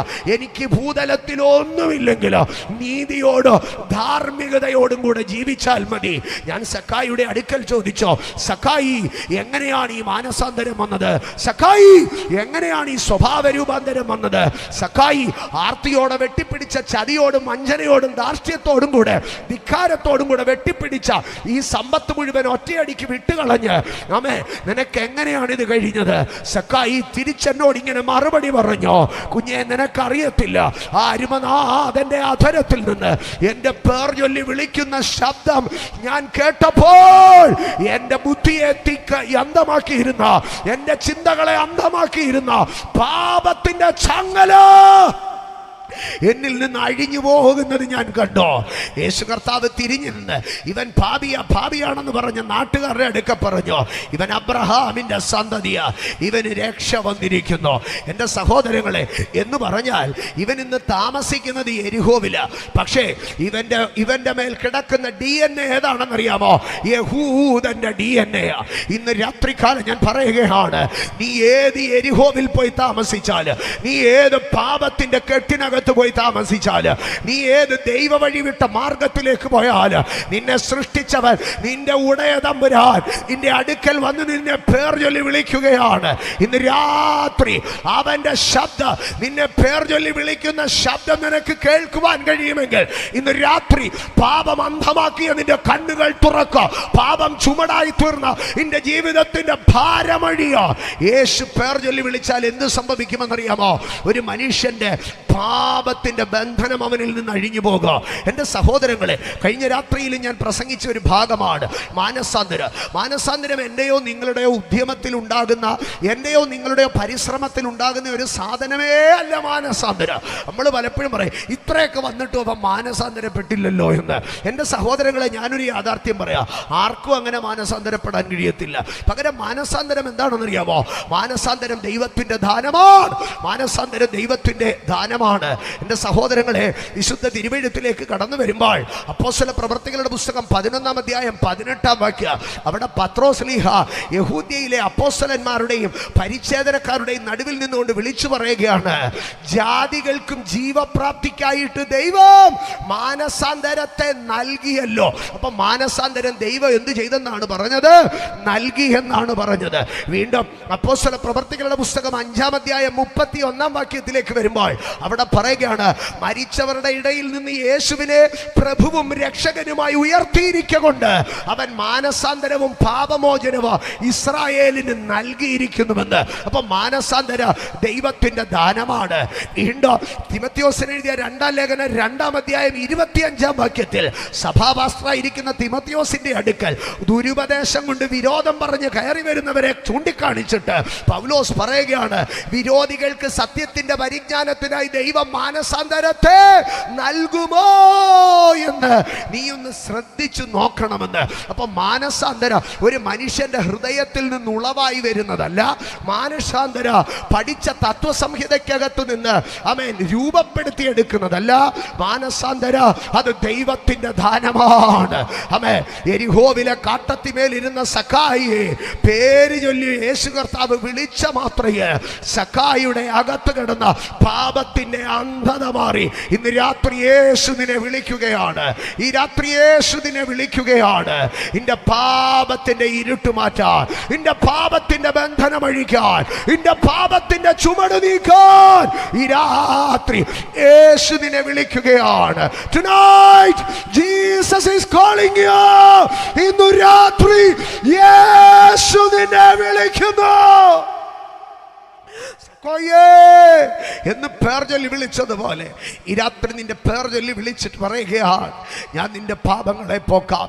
രക്താംബരം പോലെ കടിഞ്ഞു വപ്പായിരുന്നാല് അമ്മേ ഇന്ന് രാത്രി ഞാൻ അതിനെ പഞ്ഞുനൂൽ പോലെ ഹിമം പോലെ നിന്റെ കാർമുകിൽ പോലെയുള്ള ലംഘനങ്ങളെ മാറ്റിത്തരാം. ഈ രാത്രി നിന്റെ കാതുകളെ ഒന്ന് നിന്റെ കാതുകളെ ഒന്ന് ശ്രദ്ധിച്ചാട്ടെ. യേശു നിന്നെ വിളിക്കുന്നു. നിന്നെ ഓമനെ പേർ ചൊല്ലി അവൻ വിളിക്കുകയാണ്. നിന്റെ പാപത്തിൽ നിന്ന് നിന്നെ പുറത്തു കൊണ്ടുവരുവാൻ. മനുഷ്യന്റെ പാപം 2 കാരണങ്ങളാലാണ് ഉണ്ടാകുന്നത്. ഒന്ന്, അജ്ഞത മുഖാന്തരം ഒരു മനുഷ്യന് പാപം ഉണ്ടാകുക. ആമേൻ. വിശുദ്ധി ഏതാണ്, നീതി ഏതാണെന്നുള്ള അറിവില്ലായ്മ കൊണ്ട് ഒരു മനുഷ്യന് പാപമുണ്ടാകുക. ആമേൻ. എന്നാൽ തെറ്റായ അറിവ് കൊണ്ടും ഒരു മനുഷ്യൻ എന്തായിത്തീരോ? പാപിയായിത്തീരും. തെറ്റായ അറിവ് കൊണ്ട് പാപിയായിത്തീരോ. തെറ്റായ അറിവ് കൊണ്ട് പാപിയായി തീർന്ന ഒരു മനുഷ്യനാണ് വിശുദ്ധ അപ്പോസ്തലൻ പൗലോസ് എന്ന് നമുക്ക് കാണുവാൻ കഴിയും. പൗലോസ് നന്നേ ദൈവത്തിന്റെ വചനം പഠിച്ചവനാണ്.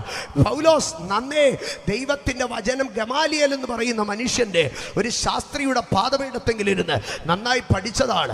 ഇനി ഇദ്ദേഹത്തിന്റെ കുടുംബമോ ദൈവമാർഗത്തെ വിശ്വസിക്കുന്നുവെന്നോ ആശ്രയിക്കുന്നുവെന്നും പറയുന്ന പരീശന്മാരുടെ കുടുംബത്തിൽ ജനിച്ചവനാണ്. വിദ്യാസമ്പന്നൻ, സമ്പത്തുള്ളവൻ, എല്ലാം കൊണ്ടും തികഞ്ഞ മനുഷ്യൻ.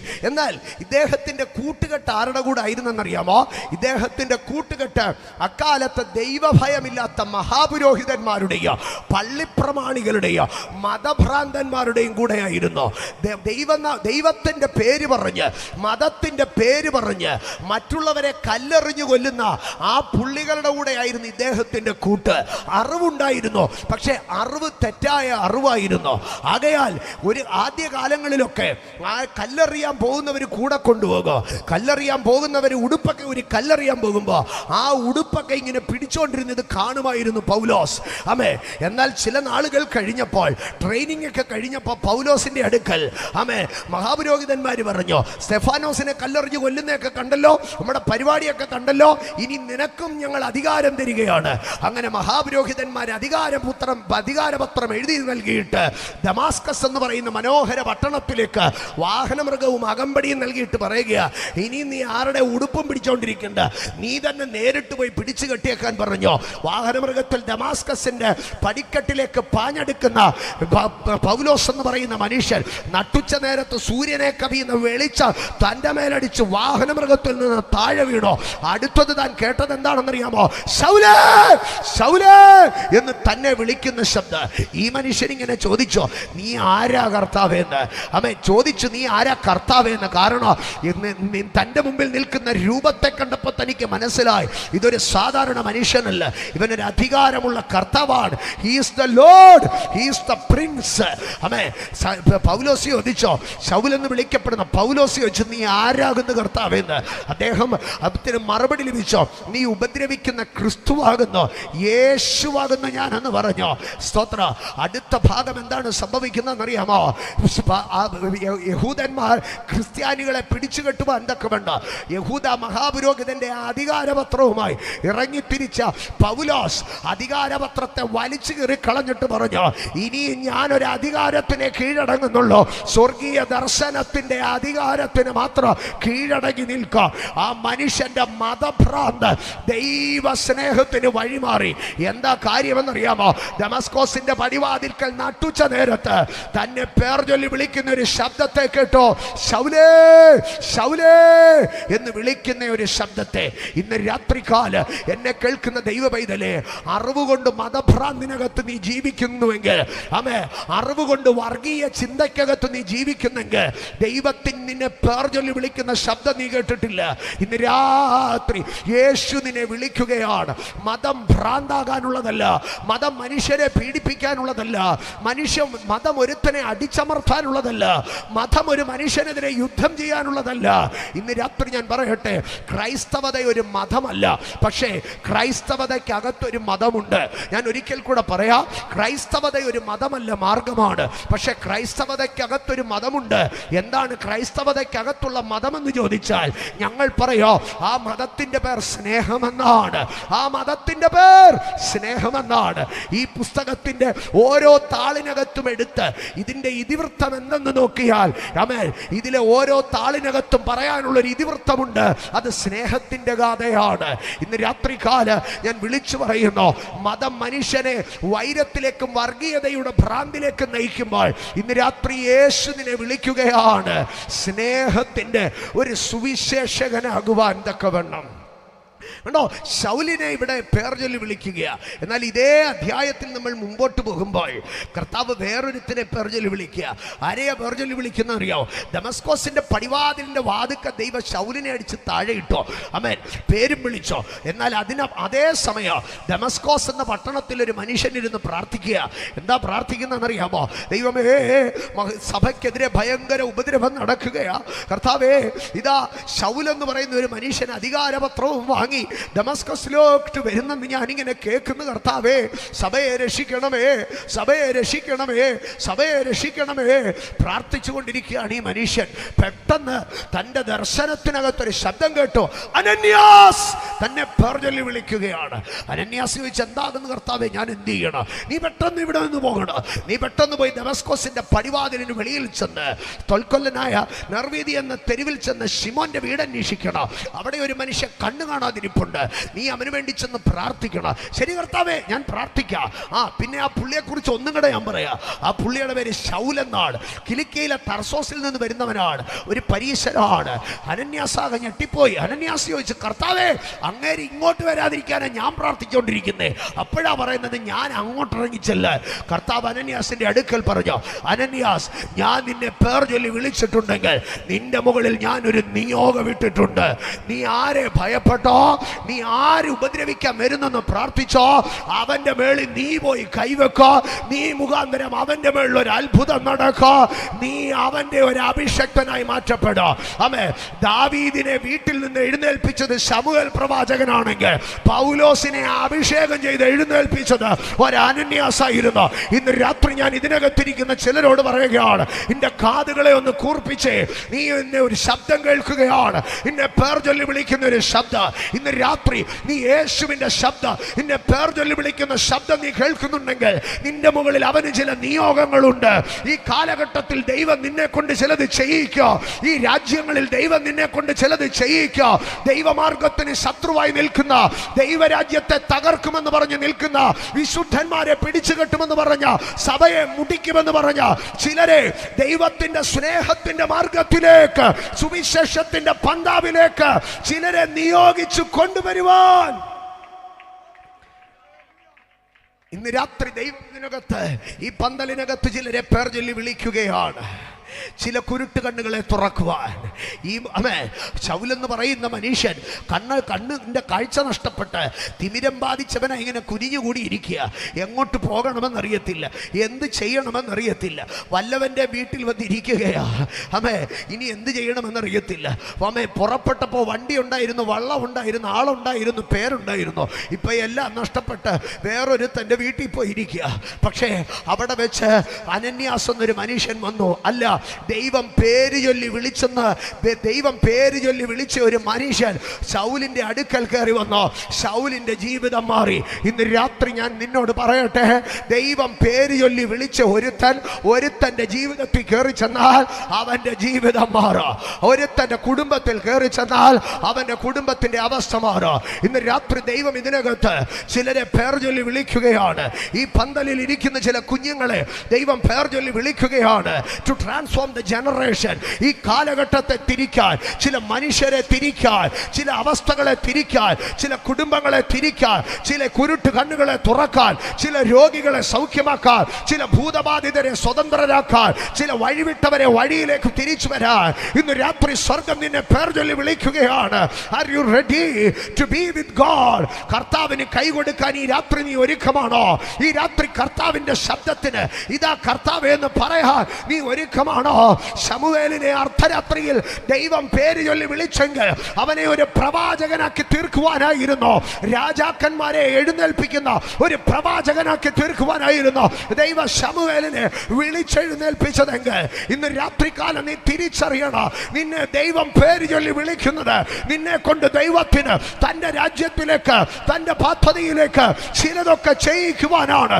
ഇന്ന് രാത്രി ഈ കൺവെൻഷന്റെ പ്രാരംഭ രാത്രിയിൽ ദൈവം എന്റെ മേലിട്ട പ്രവാചക അഭിഷേകത്തിൽ ഞാൻ നിന്നെ നോക്കി പറയുന്നു, കുഞ്ഞെ, ദൈവം നിന്നെ പേര് ചൊല്ലി വിളിക്കുകയാണ്. അവന്റെ രാജ്യത്തിന് വേണ്ടി, അവന്റെ മഹത്വത്തിന് വേണ്ടി, അവന്റെ പെട്ടകം ചുമക്കുവാൻ, അവന്റെ കൊടി ഉയർത്തുവാൻ, അവന്റെ കാഹളം ഊതുവാൻ, അവന്റെ നാഥമുയർത്തുവാൻ.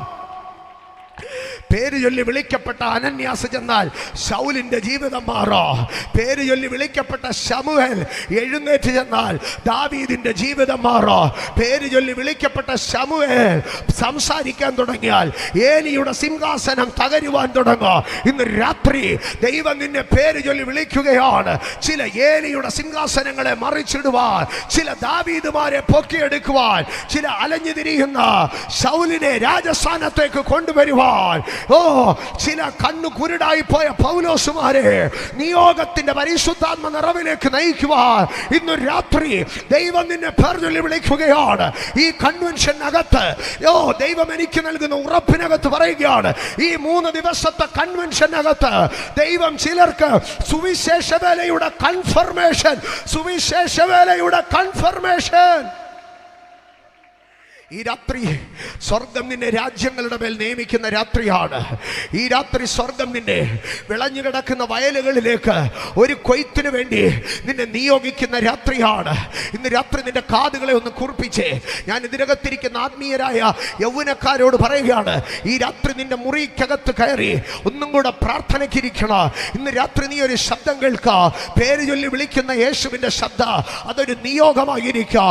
രാജ്യങ്ങളുടെ മേൽ, രാജ്യങ്ങളുടെ ഇന്ന് രാത്രികാലം ഞാൻ വിളിച്ചു പറയുന്നു, ഈ കൺവെൻഷൻ തീരുന്നതിന് മുൻപ് രാജ്യങ്ങളുടെ മേലുള്ള നിയോഗവും നിയമനമോ, സംസ്ഥാനങ്ങളുടെ മേലുള്ള നിയോഗവും നിയമനമോ, വിളഞ്ഞു കിടക്കുന്ന ചില വയലുകളിലേക്ക് കർത്താവ് ചിലരെ പറഞ്ഞയക്കുന്ന ഒരു കാഴ്ച ഇതാ ഞാൻ ആത്മാവിൽ കാണുന്നു. ദൈവം ചിലരെ പേര് ചൊല്ലി വിളിക്കുകയാണ്. അവന്റെ കാഹളമൂതുവാൻ, അവന്റെ പെട്ടകം ചുമക്കുവാൻ, അവന്റെ വടിയിൽ അത്ഭുതം ചെയ്യുവാൻ. ഫറവോന്റെ കൊട്ടാരത്തിൽ കയറിപ്പോയ മോശയെ പോലെ ചിലരെ ദൈവത്തിന് വേണോ? ആമേ. ഇസ്രായേൽ ഏലാ താഴ്വരയിൽ ഗോലിയാത്തിനെ തകർത്ത ദാവീദിനെ പോലെ ചിലരെ ദൈവത്തിന് വേണോ? രാജാക്കന്മാരെ അഭിഷേകം ചെയ്ത ശമൂവേലിനെ പോലെ ദൈവത്തിന് ചിലരെ വേണോ?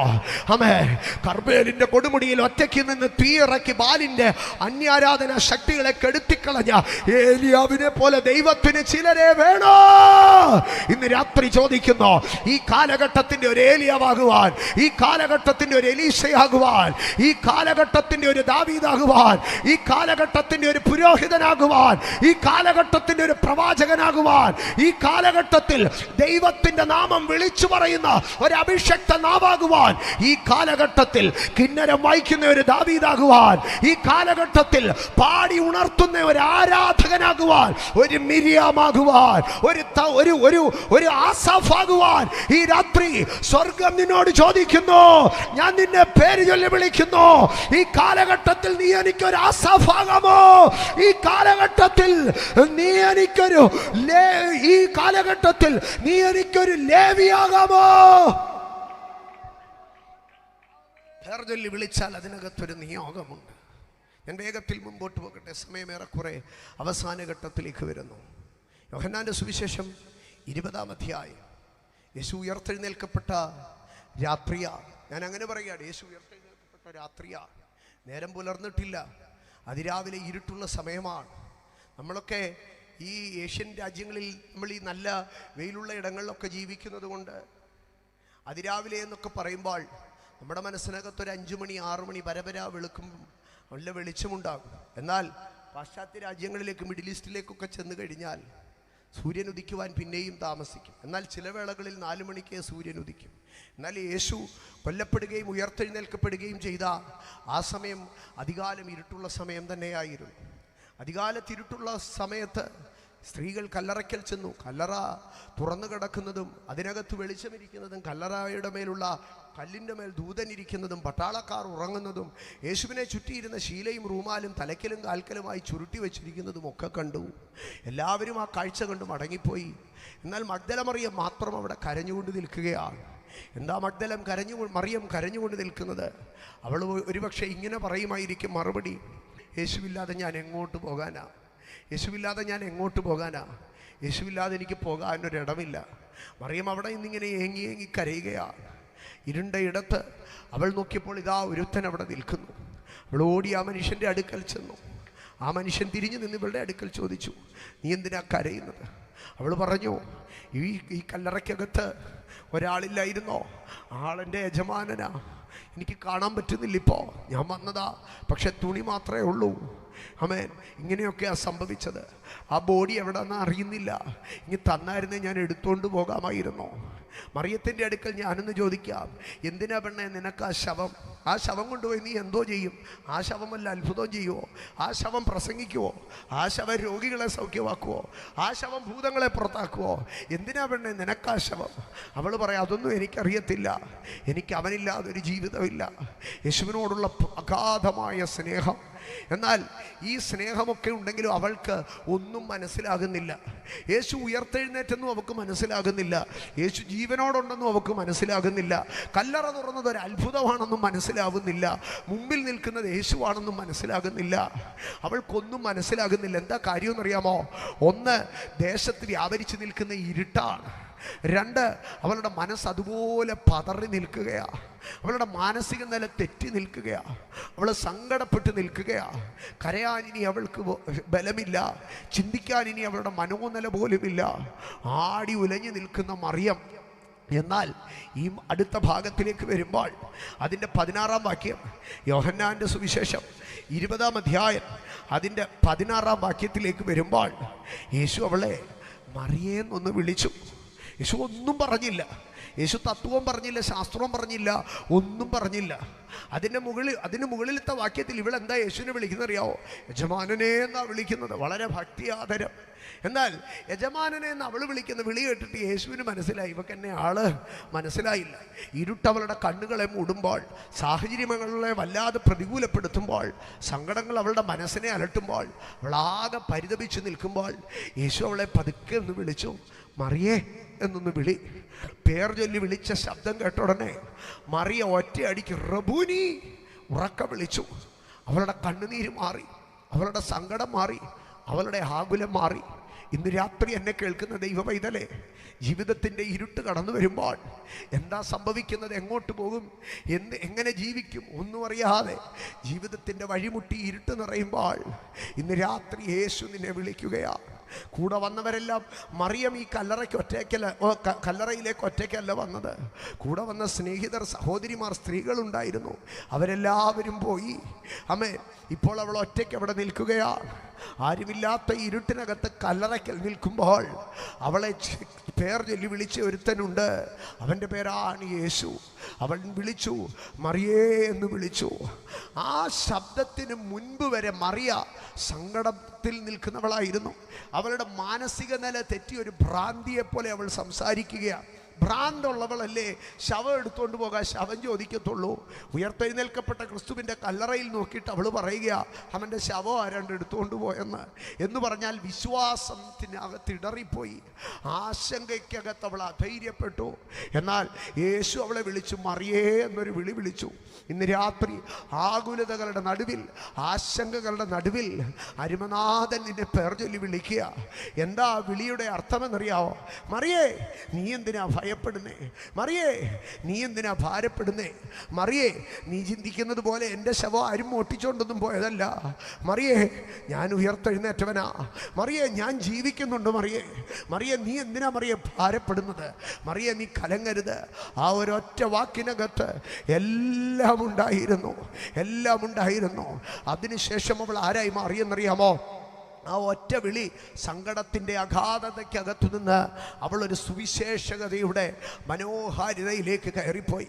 ഇന്ന് രാത്രി ജീവിതത്തിൻ്റെ കഠിനമായ മനോവ്യതയ്ക്കകത്ത് കെട്ടപ്പെട്ടു പോയ വ്യക്തിയെ യേശു നിന്നെ പേര് ചൊല്ലി വിളിക്കുകയാണ്.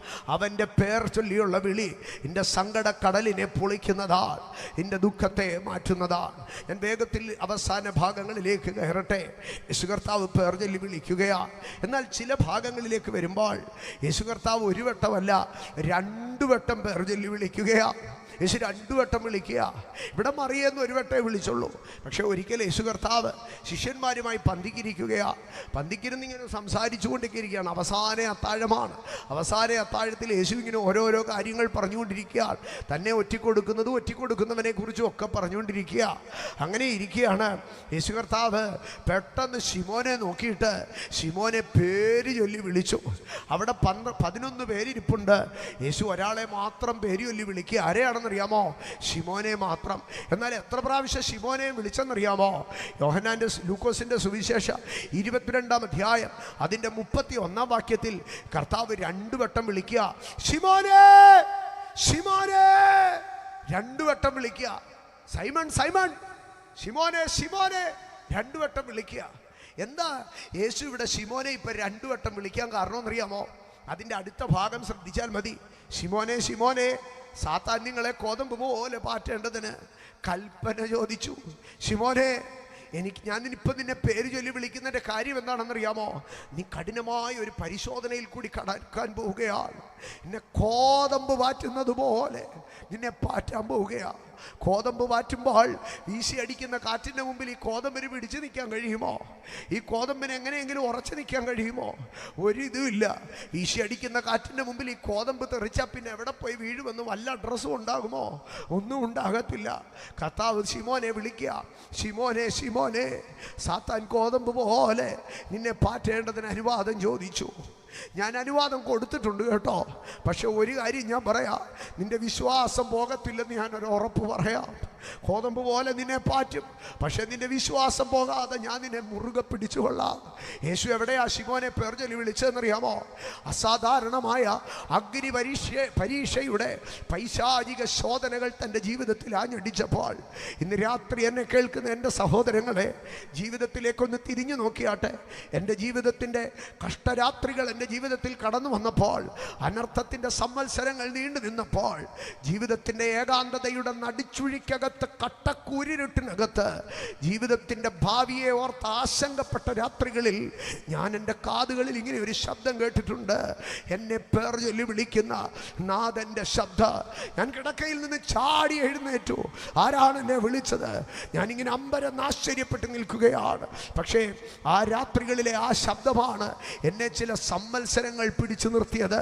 ഇന്ന് രാത്രി ജീവിതത്തിൽ എപ്പോഴെങ്കിലുമൊക്കെ അധൈര്യവും ആശങ്കയും ജീവിതത്തിൽ കടന്നു വരുമ്പോൾ, അഗ്നി പരിശോധനയുടെ തീജ്വാലകൾ തലയ്ക്ക് മീതെ ആളിക്കത്തുമ്പോൾ, ഇന്നും എന്നെ പിടിച്ചു നിർത്തുന്നത് ഒരു മനുഷ്യൻ്റെ സപ്പോർട്ടല്ല, ഒരു ലോകത്തിൻ്റെ സപ്പോർട്ടല്ല, ഒരു സംഘടനയുടെ സപ്പോർട്ടല്ല.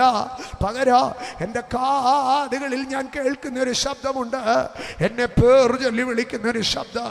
ഈ രാത്രി അഗ്നി പരിശോധനയിൽ കൂടി നീ കടന്നു പോയാൽ, മനോഭാരങ്ങളിൽ കൂടി നീ കടന്നു പോയാൽ, സാത്താൻ കോതമ്പ് പോലെ നിന്നെ പാറ്റുമ്പോൾ നിന്നെ പേർ ചൊല്ലി വിളിക്കുന്ന ഒരു യേശു നിനക്കുണ്ട്, ഒരു യേശു നിനക്കുണ്ട്.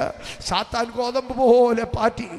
പത്രോസ് പട്ടിണിയുടെ വേദനയ്ക്കകത്ത് നിന്നോ, വിശപ്പ് സഹിക്കാൻ വയ്യ, നാഥൻ എവിടെ പോയെന്നറിയത്തില്ല, കയ്യിൽ 10 പൈസ ഇല്ല.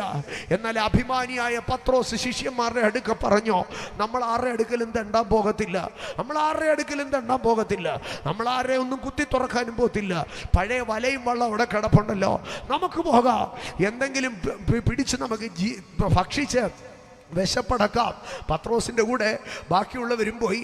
രാത്രി മുഴുവനും വിശന്ന വയറുകൊണ്ട് അവർ വല വീശി, വിശന്ന വയറുകൊണ്ട് ബലഹീനപ്പെട്ട ശരീരം കൊണ്ട് അവർ വല വീശി, ഒന്നും കിട്ടിയില്ല. എന്നാൽ അധികാലത്ത് അലഞ്ഞു തിരിഞ്ഞ് പടക് തീരത്തോടടുപ്പിക്കാൻ നിൽക്കുമ്പോൾ തീരത്തൊരുവൻ നിൽക്കുന്നത് കണ്ടു. അവൻ അവർക്ക് വയറു നിറച്ച ആഹാരം കൊടുത്തു. അവൻ അവരുടെ അടുക്കൽ ആദ്യം ചോദിച്ചത് എന്താണെന്നറിയാവോ? എടാ, നിന്നെയൊക്കെ ഞാൻ 3.5 വർഷം കൊണ്ട് നടന്ന് പ്രസംഗവും പഠിപ്പിച്ച് ഭൂതത്തെ ഇറക്കാനും പഠിപ്പിച്ച് രോഗികളെ സൗഖ്യമാക്കാനും പഠിപ്പിച്ചിട്ട് നീയൊക്കെ എന്തിനാണ് മീൻ പിടിക്കാൻ പോയത്? നിന്നെ ഒന്നും കൂടെ കൂട്ടാൻ കൊള്ളത്തില്ല. ഇതൊന്നുമല്ല കർത്താവ് പറഞ്ഞത്. കർത്താവ് ചോദിച്ചത് എന്താണെന്നറിയാവോ?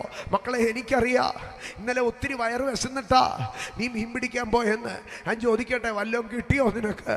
അവർ പറഞ്ഞു, നാഥാ, ഒന്നും കിട്ടിയില്ല. യേശു പറഞ്ഞു, വാ, ഞാനിവിടെ കനലിൽ നിനക്ക് വേണ്ടി മീൻ ചുട്ട് വെച്ചിട്ടുണ്ട്, നിനക്ക് കൂട്ടുവാനുള്ളതെല്ലാം ഞാൻ തരാം. വന്ന് വയറ് നിറച്ച് ഭക്ഷണം കഴിച്ചു. 153 വലിയ മീൻ തീരത്ത് കിടക്കുകയാ. അതിനകത്തുനിന്നും ചിലത് പിടിച്ച് ചുട്ട് കാണും. എല്ലാം കഴിഞ്ഞിട്ട് യേശു 3 പ്രാവശ്യം ശിമോനെ വിളിച്ചു. എങ്ങനെയാ വിളിച്ചതെന്നറിയാമോ? ബർയോനാ ശിമോനെ എന്ന് പറഞ്ഞ യോഹന്നാന്റെ മകനായ ശിമോനെ.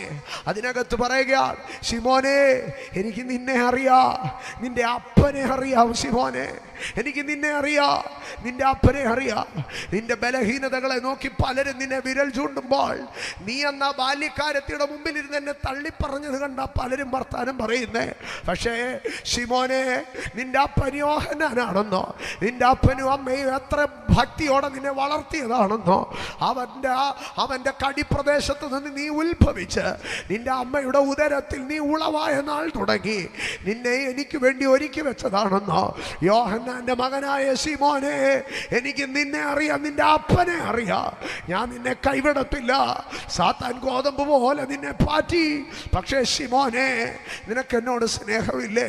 പരീക്ഷയ്ക്ക് മുൻപേ കർത്താവ് എത്ര പ്രാവശ്യമാണ് ശിമോനെ വിളിച്ചതെന്നറിയാമോ? 2 പ്രാവശ്യം വിളിച്ചു. പക്ഷെ പരീക്ഷ കഴിയുന്ന തിബര്യാസിന്റെ കടൽ തീരത്ത് എത്ര പ്രാവശ്യം യേശു വിളിച്ചെന്നറിയാമോ? 3 പ്രാവശ്യം വിളിച്ചു. ബർയോനാ ശിമോനെ, നീ ഇവരിൽ അധികമായി എന്നെ സ്നേഹിക്കുന്നോ? ബർയോനാ ശിമോനെ, നിനക്ക് എന്നോട് പ്രിയമുണ്ടോ? ബർയോനാ ശിമോനെ, നീ വാസ്തവമായി എന്നെ സ്നേഹിക്കുന്നുണ്ടോ?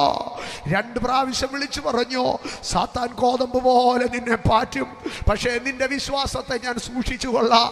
യേശു നിന്നെ പേർ ചൊല്ലി വിളിക്കുമ്പോൾ നിന്നോടൊരു ഉറപ്പ് പറയുന്നുണ്ട്. കഷ്ടത എത്ര കഠിനമായാലും, അഗ്നിശോധന എത്ര തീച്ചൂള എത്ര 7 മടങ്ങ് കാഠിന്യമേറിയതായാൽ നിന്റെ വിശ്വാസം പോകാതെ ഞാൻ നിന്നെ സൂക്ഷിച്ചു കൊള്ളാം. നിന്റെ വിശ്വാസം പോകാതെ ഞാൻ നിന്നെ സൂക്ഷിച്ചു കൊള്ളാം. എൻ്റെ സഹോദരങ്ങളെ, എൻ്റെ മരണദിനത്തിൽ എനിക്കൊരു ഉറപ്പിച്ച വാക്യം കാണും. ഞാൻ നല്ല പോർ പൊരുതു, ഓട്ടം തികച്ചു, വിശ്വാസം കാത്തുവെന്ന്. എന്നാൽ ഞാൻ എൻ്റെ ജീവിതം മുഴുവൻ ജീവിക്കുന്നത് എൻ്റെ വിശ്വാസത്തെ ഞാൻ സൂക്ഷിക്കുമെന്നുള്ള ഉറപ്പിനകത്തല്ല. പകരം ജീവിതത്തിൻ്റെ അഗ്നിശോധനകൾ കടന്നു വന്നാലും, വൻതിരകൾ നെഞ്ചിന് നേരെ കടന്നു വന്നാലും, ഈ ശാരമൂലൻ എൻ്റെ മൂട് പറിക്കാൻ തക്കവണ്ണം ചുഴറ്റി അടിച്ചാൽ എൻ്റെ വിശ്വാസം പോയി പോകാതെ എന്നെ സൂക്ഷിക്കുന്ന ഒരു യേശു എനിക്കുണ്ടെന്നുള്ള ഉറപ്പിലാണ്. യേശു വിളിച്ചു പറഞ്ഞു, ശിമോനെ, ശിമോനെ, സാത്താൻ നിന്നെ പാറ്റും, പക്ഷെ ഞാൻ നിന്നെ സൂക്ഷിക്കുക. ഇന്ന് രാത്രി പ്രതികൂലത്തിന്റെ നടുവിൽ, പ്രതിസന്ധികളുടെ നടുവിൽ നിനക്കൊരു ശബ്ദം കേൾക്കാൻ കഴിയുന്നില്ലേ? പേർ ചൊല്ലി വിളിക്കുന്ന യേശുവിന്റെ ശബ്ദം, പേർ ചൊല്ലി വിളിക്കുന്ന യേശുവിന്റെ ശബ്ദം. ഇന്ന് രാത്രി അവൻ പേർ ചൊല്ലി വിളിച്ച് നിന്നോട് പറയുകയാണ്, നിന്റെ വിശ്വാസം പോകത്തില്ല, നിന്റെ ശുശ്രൂഷ പോകത്തില്ല, നിന്റെ മാന്യത പോകത്തില്ല, നിന്റെ കുഞ്ഞുങ്ങൾ നഷ്ടമായി പോകത്തില്ല, നിന്റെ സ്വപ്നങ്ങൾ നഷ്ടമായി പോകത്തില്ല, നിന്റെ കുടുംബം നഷ്ടമായി പോകത്തില്ല, നിന്റെ പ്രതീക്ഷകൾ നഷ്ടമായി പോകത്തില്ല, നിന്റെ സ്വപ്നങ്ങൾ ഇല്ലാതെ പോകത്തില്ല. ഞാനതിനെ സൂക്ഷിച്ചുകൊള്ളാം. പരീക്ഷ തീർന്നിട്ട് 3 പ്രാവശ്യം വന്ന് വിളിച്ചോ, അപ്പൻ്റെ പേരും കൂടെ ചേർത്ത് ഫുൾ നെയിം ചേർത്ത് വിളിച്ചോ. ബറിയോനാ ശിമോനേ, നീ എന്നെ സ്നേഹിക്കുന്നില്ലേ? യേശുവിൻ്റെ മുൻപാകെ വാവിട്ട് കരഞ്ഞയോ പത്രോസിൻ്റെ അടുക്കൽ യേശു പറഞ്ഞു, ശിമോനെ, ഇന്നലെ ഞാൻ നിന്നെ വിളിച്ച് പരീക്ഷയുണ്ടെന്നാ പറഞ്ഞത്, ഇന്നലെ ഞാൻ നിന്നെ വിളിച്ചത് സാത്താനുണ്ടെന്നാ പറഞ്ഞത്. പക്ഷേ ഇന്ന് ഞാൻ നിന്നോട് പറയുകയാണ്, നീ എൻ്റെ കുഞ്ഞാടുകളെ മേയ്ക്ക, നീ എൻ്റെ കുഞ്ഞാടുകളെ മേയ്ക്ക.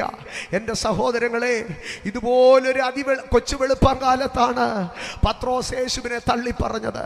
എന്നാൽ ഇതുപോലൊരു മറ്റൊരു കൊച്ചു വെളുപ്പാൻ കാലത്ത് 3 പ്രാവശ്യം പേർ ചൊല്ലി വിളിച്ച് അവനെ കൊണ്ട് ശുശ്രൂഷയുടെ നിയോഗത്തെ ഏറ്റെടുപ്പിച്ച് പെന്തക്കോസ്ത് ദിനത്തിൽ ഉയർന്നു നിന്ന് യേശുവിനെ ഉയർത്തുവാൻ കർത്താവ് തന്നെ ഉപയോഗിച്ചോ. ഇന്ന് രാത്രി യേശു നിന്നെ വിളിക്കുകയാണ്. നിന്റെ പ്രതിസന്ധികളുടെ നടുവിൽ കർത്താവ് 2 പ്രാവശ്യം വിളിക്കും ചിലരെ, കേട്ടോ. ഞാൻ മറ്റൊരു ഭാഗം കൂടെ പറഞ്ഞ് കൺക്ലൂഡ് ചെയ്യാം. ലൂക്കോസിന്റെ സുവിശേഷം 10-ാം അധ്യായം, ലൂക്കോസിന്റെ സുവിശേഷം 10-ാം അധ്യായം. യേശു കർത്താവ് ബഥാന്യയിലെ വീട്ടിൽ നിന്ന് ശുശ്രൂഷിക്കുകയാണ്. ആ വീട്ടിലകത്ത് മറിയം ഇങ്ങനെ യേശുവിൻ്റെ കാൽപാദത്തിങ്കിലിരുന്ന് ഇങ്ങനെ പ്രസംഗമൊക്കെ കേൾക്കുകയാണ്. പക്ഷെ മാർത്ത അപ്പുറത്ത് വന്ന് ഭയങ്കര സങ്കടം പറയുക. യേശു അവളെ നോക്കി, തൊട്ടു മുമ്പിൽ നിൽക്കുന്ന മാർത്തയെ നോക്കി. ലൂക്കോസിന്റെ സുവിശേഷം 10:41 യേശു വിളിക്കുകയാണ്, മാർത്തയേ, മാർത്തയേ, നീ പലതിനെ ചൊല്ലി മനം കലങ്ങിയോ, വിചാരപ്പെട്ടോ മനം കലങ്ങിയും ഇരിക്കുന്നു. യേശു പേർ ചൊല്ലി വിളിക്കുക. ആരെയാ വിളിക്കുന്നതെന്നറിയാമോ? വിചാരപ്പെട്ട് മനം കലങ്ങിയിരിക്കുന്നവളെ. ഇന്ന് രാത്രികാല ഏത് വിഷയത്തിൽ നീ ഇതിനകത്ത് മനം കലങ്ങിയിരിക്കുന്നുവോ? നിന്റെ കുഞ്ഞുങ്ങളെ കുറിച്ചാണോ? നിന്റെ സാമ്പത്തികത്തെ കുറിച്ചാണോ? എന്നെ സഹായിപ്പാൻ ആരുമില്ലെന്നാണോ? ഇന്നലകളിൽ ജീവിതത്തിൽ വന്ന തകർച്ചകളാണോ? എന്തുകൊണ്ട് ഇങ്ങനെയൊക്കെ സംഭവിച്ചു എന്നുള്ള ആകുലതകളാണോ? ഇനിയും എങ്ങോട്ട് പോകുമെന്നുള്ള വിചാരമാണോ? ഭാവി എന്താകുമെന്നുള്ള ആകുലതയാണോ? ഈ രാത്രി നിന്റെ വിചാരങ്ങളെ അറിഞ്ഞ് നിന്റെ മനം കലങ്ങിയ മനസ്സിനെ കണ്ട് യേശു നിന്നെ പേർ ചൊല്ലി വിളിക്കുകയാണ്. എത്ര പ്രാവശ്യം വിളിച്ചെന്നറിയാമോ? 2 പ്രാവശ്യം വിളിക്കുകയാണ്. ഇന്ന് രാത്രി യേശു നിന്നെ 1 പ്രാവശ്യമല്ല വിളിക്കുന്നത്, അവൻ ആവർത്തിച്ച് വിളിക്കുക. മാർത്തേ, മാർത്തേ. ഞാൻ പുറകെ പോയി യേശുവിൻ്റെ അടുക്കൽ ബഥാന്യയിൽ നിന്ന് തിരിച്ചു പോകുമ്പോൾ യേശുവിൻ്റെ അടുക്കൽ ചെന്നിങ്ങനെ ചോദിച്ചെന്നിരിക്കട്ടെ, കർത്താവെ ഞാനൊന്ന് ചോദിച്ചോട്ടെ, മാർത്തയെ കണ്ട് കർത്താവ് എന്തിനാ 2 പ്രാവശ്യം മാർത്തേ മാർത്തേ എന്ന് വിളിച്ചത്? കർത്താവ് എന്നോട് ഇങ്ങനെ പറയോ, കുഞ്ഞെ, അവിടെ മനസ്സത്രമാത്രം കലങ്ങിയിരിക്കുകയായിരുന്നു, അവിടെ തലയ്ക്കകത്ത് അത്രമാത്രം ടെൻഷനായിരുന്നു. അവിടെ ടെൻഷന്റെ ആധിക്യം കണ്ടിട്ടാ ഞാൻ പിന്നെയും പിന്നെയും അവളെ പേർ ചൊല്ലി വിളിച്ചത്.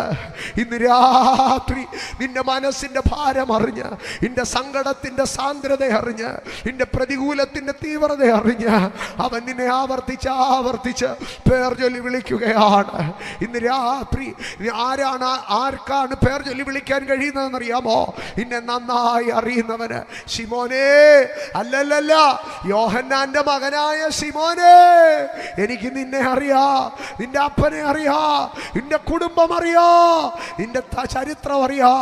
ഞാൻ നിന്നെ കൈവിടുകയില്ല ശിമോനേ, ഞാൻ നിന്നോടുകൂടെയുണ്ട്.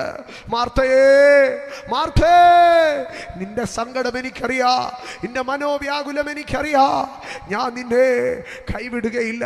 ഇന്ന് രാത്രി നിന്റെ സങ്കടങ്ങളുടെ നടുവിൽ യേശു നിന്നെ വിളിക്കുകയാണ്. ഞാൻ പൂർത്തീകരിക്കട്ടെ. യേശു വിളിച്ച ഒരു ഭാഗം കൂടെ, ഞാൻ ചില ഭാഗങ്ങളെ സ്കിപ്പ് ചെയ്ത് മുമ്പോട്ട് പോവുകയാണ്. അമേൻ. സമയം അവസാനിക്കുമ്പോൾ ക്ലിപ്തതയോടെ നിർത്തേണ്ടത് കൊണ്ട് അമേൻ, ഞാൻ ചില ഭാഗങ്ങളെ വിട്ടിട്ട് അവസാന ഭാഗത്തിലേക്ക് വരികയാണ്. യേശു പേർ ചൊല്ലി വിളിച്ച ഒരേ ഒരു വ്യക്തിയുടെ പേർ പറഞ്ഞ് ഞാൻ അതിൽ നിന്ന് ശുശ്രൂഷിച്ച് അവസാനിപ്പിക്കുകയാണ്. ലൂക്കോസിന്റെ സുവിശേഷം 11-ാം അധ്യായം. ലൂക്കോസിന്റെ സുവിശേഷം 10-ാം അധ്യായത്തിൽ യേശു ആരെയാ വിളിക്കുന്നതെന്നറിയാമോ? മാർത്തയെ വിളിക്കുകയാണ്. കാരണം അവൾ മനം കലങ്ങിയിരിക്കുകയാണ്. ഈ വിളിക്കൊക്കെ ശേഷമാണ് എന്ത് സംഭവിച്ചത്? മാർത്തയുടെ മറിയയുടെ സഹോദരൻ ലാസർ മരിച്ചുപോയി. ലാസർ മരിച്ചു. യേശു മരണത്തിൻ്റെ അടക്കത്തിൻ്റെയും 4-ാം നാൾ ബഥാന്യയുടെ ഗ്രാമത്തിൽ ചെന്നു. ഗ്രാമവാതിൽക്കൽ നിന്നിട്ട് മാർത്തയെ കണ്ടപ്പോൾ യേശു പറഞ്ഞു, മാർത്തേ, നീ പോയി മറിയെ വിളിച്ചുകൊണ്ട് വരാൻ പറഞ്ഞു. മാർത്ത ഓടിപ്പോയി രഹസ്യമായിട്ട് മറിയത്തിൻ്റെ കാതിൽ പറഞ്ഞു, ഗുരു വന്നിട്ടുണ്ട്, നിന്നെ പേര് ചൊല്ലി വിളിക്കുന്നു. ഗുരു വന്നിട്ടുണ്ട്, നിന്നെ പേര് ചൊല്ലി വിളിക്കുന്നുണ്ട്. മാർത്ത വിളിക്കാതെ ഓടി വന്നതാ. മാർത്തയ്ക്കുള്ള വിളി നേരത്തെ കിട്ടിയിട്ടു, 2 പ്രാവശ്യം കിട്ടിയിട്ടു. ആകയാൽ അവൾ ധൈര്യത്തോടെ ഓടി വന്നു വാതിൽക്കൽ. എന്നാൽ ഇപ്പോൾ യേശു പറയുകയാണ്, ഞാൻ മറിയത്തെ പേർ ചൊല്ലി വിളിക്കുന്നെന്ന് പറ, മറിയത്തെ പേർ ചൊല്ലി വിളിക്കുന്നെന്ന് പറ. മറിയത്തിൻ്റെ അടുക്കൽ മാർത്ത എന്ന് പറഞ്ഞു, ഗുരു വന്നിട്ടുണ്ട്, നിന്നെ വിളിക്കുന്നു. മറിയത്തിനൊരു കാര്യം ഉറപ്പായി, ഗുരു വിളിക്കുന്നുണ്ടെങ്കിൽ എന്തെങ്കിലും അവൻ അത്ഭുതം ചെയ്യും. ഗുരു വിളിക്കുന്നുണ്ടെങ്കിൽ അവൻ എന്തെങ്കിലും ഒന്നെന്നെ കാണിക്കും. അവൾ അവിടെ നിന്ന് എഴുന്നേറ്റോ. അവൾ ഓടി യേശുവിൻ്റെ അടുക്കൽ ചെന്നോ. ഗുരു, നീ എന്നെ വിളിച്ചോ? യേശു പറഞ്ഞോ, ഞാൻ നിന്നെ വിളിച്ചോ, നീ ഇന്ന് ദൈവത്തിൻ്റെ മഹത്വം കാണോ. ഇന്ന് രാത്രി ഞാൻ പറയട്ടെ, കർത്താവ് നിന്നെ വിളിച്ചിട്ടുണ്ടെങ്കിൽ നീ മഹത്വം കണ്ടിട്ടേ പോകത്തുള്ളൂ. കർത്താവ് നിന്നെ വിളിച്ചിട്ടുണ്ടെങ്കിൽ നീ മരണം കണ്ടു കാണും, പക്ഷെ മരണത്തിനപ്പുറം മഹത്വം കാണോ. കർത്താവ് വിളിച്ച മാർത്തയും മറിയമോ ലാസറിന്റെ മരണം കണ്ടോ, പക്ഷേ കർത്താവ് അതിനപ്പുറം മറിയത്തെ വിളിക്കുക, പേര് ചൊല്ലി, നീ ഒരു അത്ഭുതം കാണും. ആ വീട്ടിൽ എത്ര പേരാ ഉണ്ടായിരുന്നത്? മാർത്തയെ കർത്താവ് എപ്പോഴാ വിളിച്ചത്? സങ്കടത്തിന്റെ നടുവിൽ. മറിയയെ കർത്താവ് എപ്പോഴാ വിളിച്ചത്? എല്ലാ പ്രതീക്ഷയും നഷ്ടപ്പെട്ട ഇടത്ത്. മറിയെ ഇങ്ങ് വിളിക്കാൻ പറഞ്ഞു. വിചാരപ്പെട്ട് മനം കലങ്ങി വരുന്നപ്പോൾ മാർത്തയെ വിളിച്ചു. പ്രതീക്ഷകളെല്ലാം നഷ്ടപ്പെട്ടപ്പോൾ മറിയത്തെ വിളിച്ചു. എന്നിട്ട് യേശു മറിയത്തിൻ്റെ അടുക്ക് ചോദിച്ചു, ഞാൻ നിന്നെ വിളിച്ചതേ ഒരു കാര്യം അന്വേഷിക്കാനാ. അവനെ എവിടാ വെച്ചേ? അതറിയാനാ ഞാൻ നിന്നെ വിളിച്ചേ. യേശു നേരെ കല്ലറവാതിൽക്കലേക്ക് പോയി. കല്ലൊന്ന് മാറ്റാൻ പറഞ്ഞു. മാർത്ത കയറി പിടിച്ചിട്ട് പറഞ്ഞു, കർത്താവെ നാറ്റിക്കല്ലേ, ഒന്നാമതേ നാറിക്കിടക്കുക, ബാക്കി കിട നാറ്റിക്കല്ലേ. കർത്താവ് പറഞ്ഞു, നീ വിശ്വസിക്ക, മഹത്വം കാണും. കല്ലുരുട്ടി മാറ്റിക്കഴിഞ്ഞപ്പോൾ യേശു കർത്താവ് ബഥാന്യയുടെ ഗ്രാമനടുവിൽ നിന്ന് കല്ലറയെ നോക്കി ഇങ്ങനെ വിളിച്ചു പറഞ്ഞു, ലാസർ, നീ പുറത്തു വാ. യേശു ലാസറിനെ പേര് ചൊല്ലി വിളിച്ചു. ഞാൻ പലയിടങ്ങളിലും പ്രസംഗിച്ചിട്ടുണ്ട്. യേശു എന്താണ് ലാസറിനെ പേര് ചൊല്ലി വിളിച്ചത്? അവിടെ കാണാൻ നിന്ന് മരിച്ചവനെങ്ങാണം പുറത്തു വരട്ടെ എന്ന് പറഞ്ഞിരുന്നെങ്കിൽ എൻ്റെ ദൈവമേ, ആ നാട്ടിലെ അത്ര കല്ലറ എന്ത് ചെയ്തേനെ? തുറന്നു പോയേനെ. അപ്പോൾ യേശു സ്പെസിഫിക് ആയിട്ട് വിളിക്കുകയാണ്, ലാസറേ പുറത്തു വാ. ഇന്ന് രാത്രി ഞാൻ പറയട്ടെ, യേശു പേർ ചൊല്ലി വിളിക്കുകയാണ്. എന്തിനാണ് യേശു പേർ ചൊല്ലി വിളിക്കുന്നത്? ഒറ്റ വാക്കിൽ പറയാം, പുറത്തു കൊണ്ടുവരുവാൻ. എന്നാൽ യേശു അവിടെ പുറത്തു കൊണ്ടുവരുവാൻ തക്കവണ്ണം ലാസറേ എന്നുള്ള ഒരൊറ്റ വിളി വിളിക്കുമ്പോൾ അതിനകത്ത് യേശു കർത്താവ് തൻ്റെ സ്നേഹത്തെ വെളിപ്പെടുത്തുകയാണ്. ലാസറേ പുറത്തു വരാൻ. എന്നാൽ യേശു കർത്താവ് ലാസറേ എന്ന് പേർ ചൊല്ലി വിളിക്കുമ്പോൾ ലാസർ പുറത്തു വരുന്നു. ഇന്ന് രാത്രി കർത്താവ് ഇതിനകത്ത് ചിലരെ പേർ ചൊല്ലി വിളിക്കുകയാണ്, നീ പുറത്തു വരും. എന്നാൽ പുറത്തു വരുന്നു എന്ന് പറയുന്നതിനെക്കാട്ടിലും പ്രബലമായി എനിക്ക് അതിനകത്തു നിന്ന് പറയാനുള്ള 3 കാര്യങ്ങളുണ്ട്. ഒന്ന്, യേശു ലാസറേ എന്ന് വിളിച്ചപ്പോൾ ലാസറിൻ്റെ മേൽ കിടന്ന മരണത്തിൻ്റെ ശക്തി തന്നിൽ നിന്ന് മാറിപ്പോയി. തൻ്റെ മുമ്പിൽ നിന്ന കല്ലുകൾ ഉരുണ്ടുമാറി. തന്നെ കെട്ടിയിരുന്ന ഗ്രേവ് ക്ലോത്ത്സ്, കല്ലറ വസ്ത്രങ്ങൾ തന്നിൽ നിന്ന് അഴിച്ചു മാറി. താൻ അഴുകുമെന്ന് പറഞ്ഞവരുടെ മുൻപാകെ താൻ ഒരു അത്ഭുതമായി മാറി. ഇന്ന് രാത്രികാലം കർത്താവ് ഇതിനകത്ത് ചിലരെ പേർ ചൊല്ലി വിളിക്കുകയാണ്. മരണഭാഷങ്ങളെ അഴിക്കാൻ, നിന്നെ വിടുവിക്കാൻ, നിന്നെ പുറത്തു കൊണ്ടുവരുവാൻ. ഇന്ന് രാത്രികാല എത്ര പേർ വിശ്വസിക്കുന്നോ? യേശു നിന്നെ പേർ ചൊല്ലി വിളിക്കുകയാണ്. ഇന്ന് രാത്രി യേശു ഇതിനകത്ത് ചിലരെ പേർ ചൊല്ലി വിളിക്കുകയാണ്.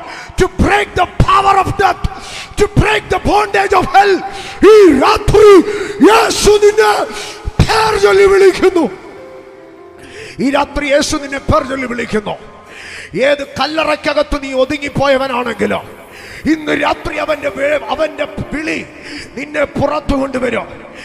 ഏത് കല്ലറ വസ്ത്രം കൊണ്ട് നിന്നെ ചുറ്റിക്കെട്ടി വെച്ചിരിക്കുകയാണെങ്കിലോ ഇന്ന് രാത്രി അവൻ നിന്നെ പേർ ചൊല്ലി വിളിക്കുമ്പോൾ മരണപാശങ്ങൾ നിന്നിൽ നിന്ന് അഴിഞ്ഞു മാറും. നീ നാറ്റം വെച്ചെന്നും നീ കല്ലറയ്ക്കകത്ത് ചീഞ്ഞഴുകിയെന്നോ നിന്നെ കുറിച്ച് മുൻവിധി പറഞ്ഞവരുടെ നടുവിൽ ദൈവം നിന്റെ പേർ ചൊല്ലി വിളിക്കുകയാ. നീ അഴുകിയിട്ടില്ലെന്ന്, നീ നാറിയിട്ടില്ലെന്ന്, നീ ചീഞ്ഞിട്ടില്ലെന്ന് ദൈവത്തിന് വെളിപ്പെടുത്താൻ ഈ രാത്രി ദൈവം നിന്നെ പേർ ചൊല്ലി വിളിക്കുകയാ. To manifest his authority. യേശു ലാസറിനെ പേര് ചൊല്ലി വിളിച്ചപ്പോൾ ബെഥാന്യ ദൈവത്തിന്റെ മഹത്വം കണ്ടു.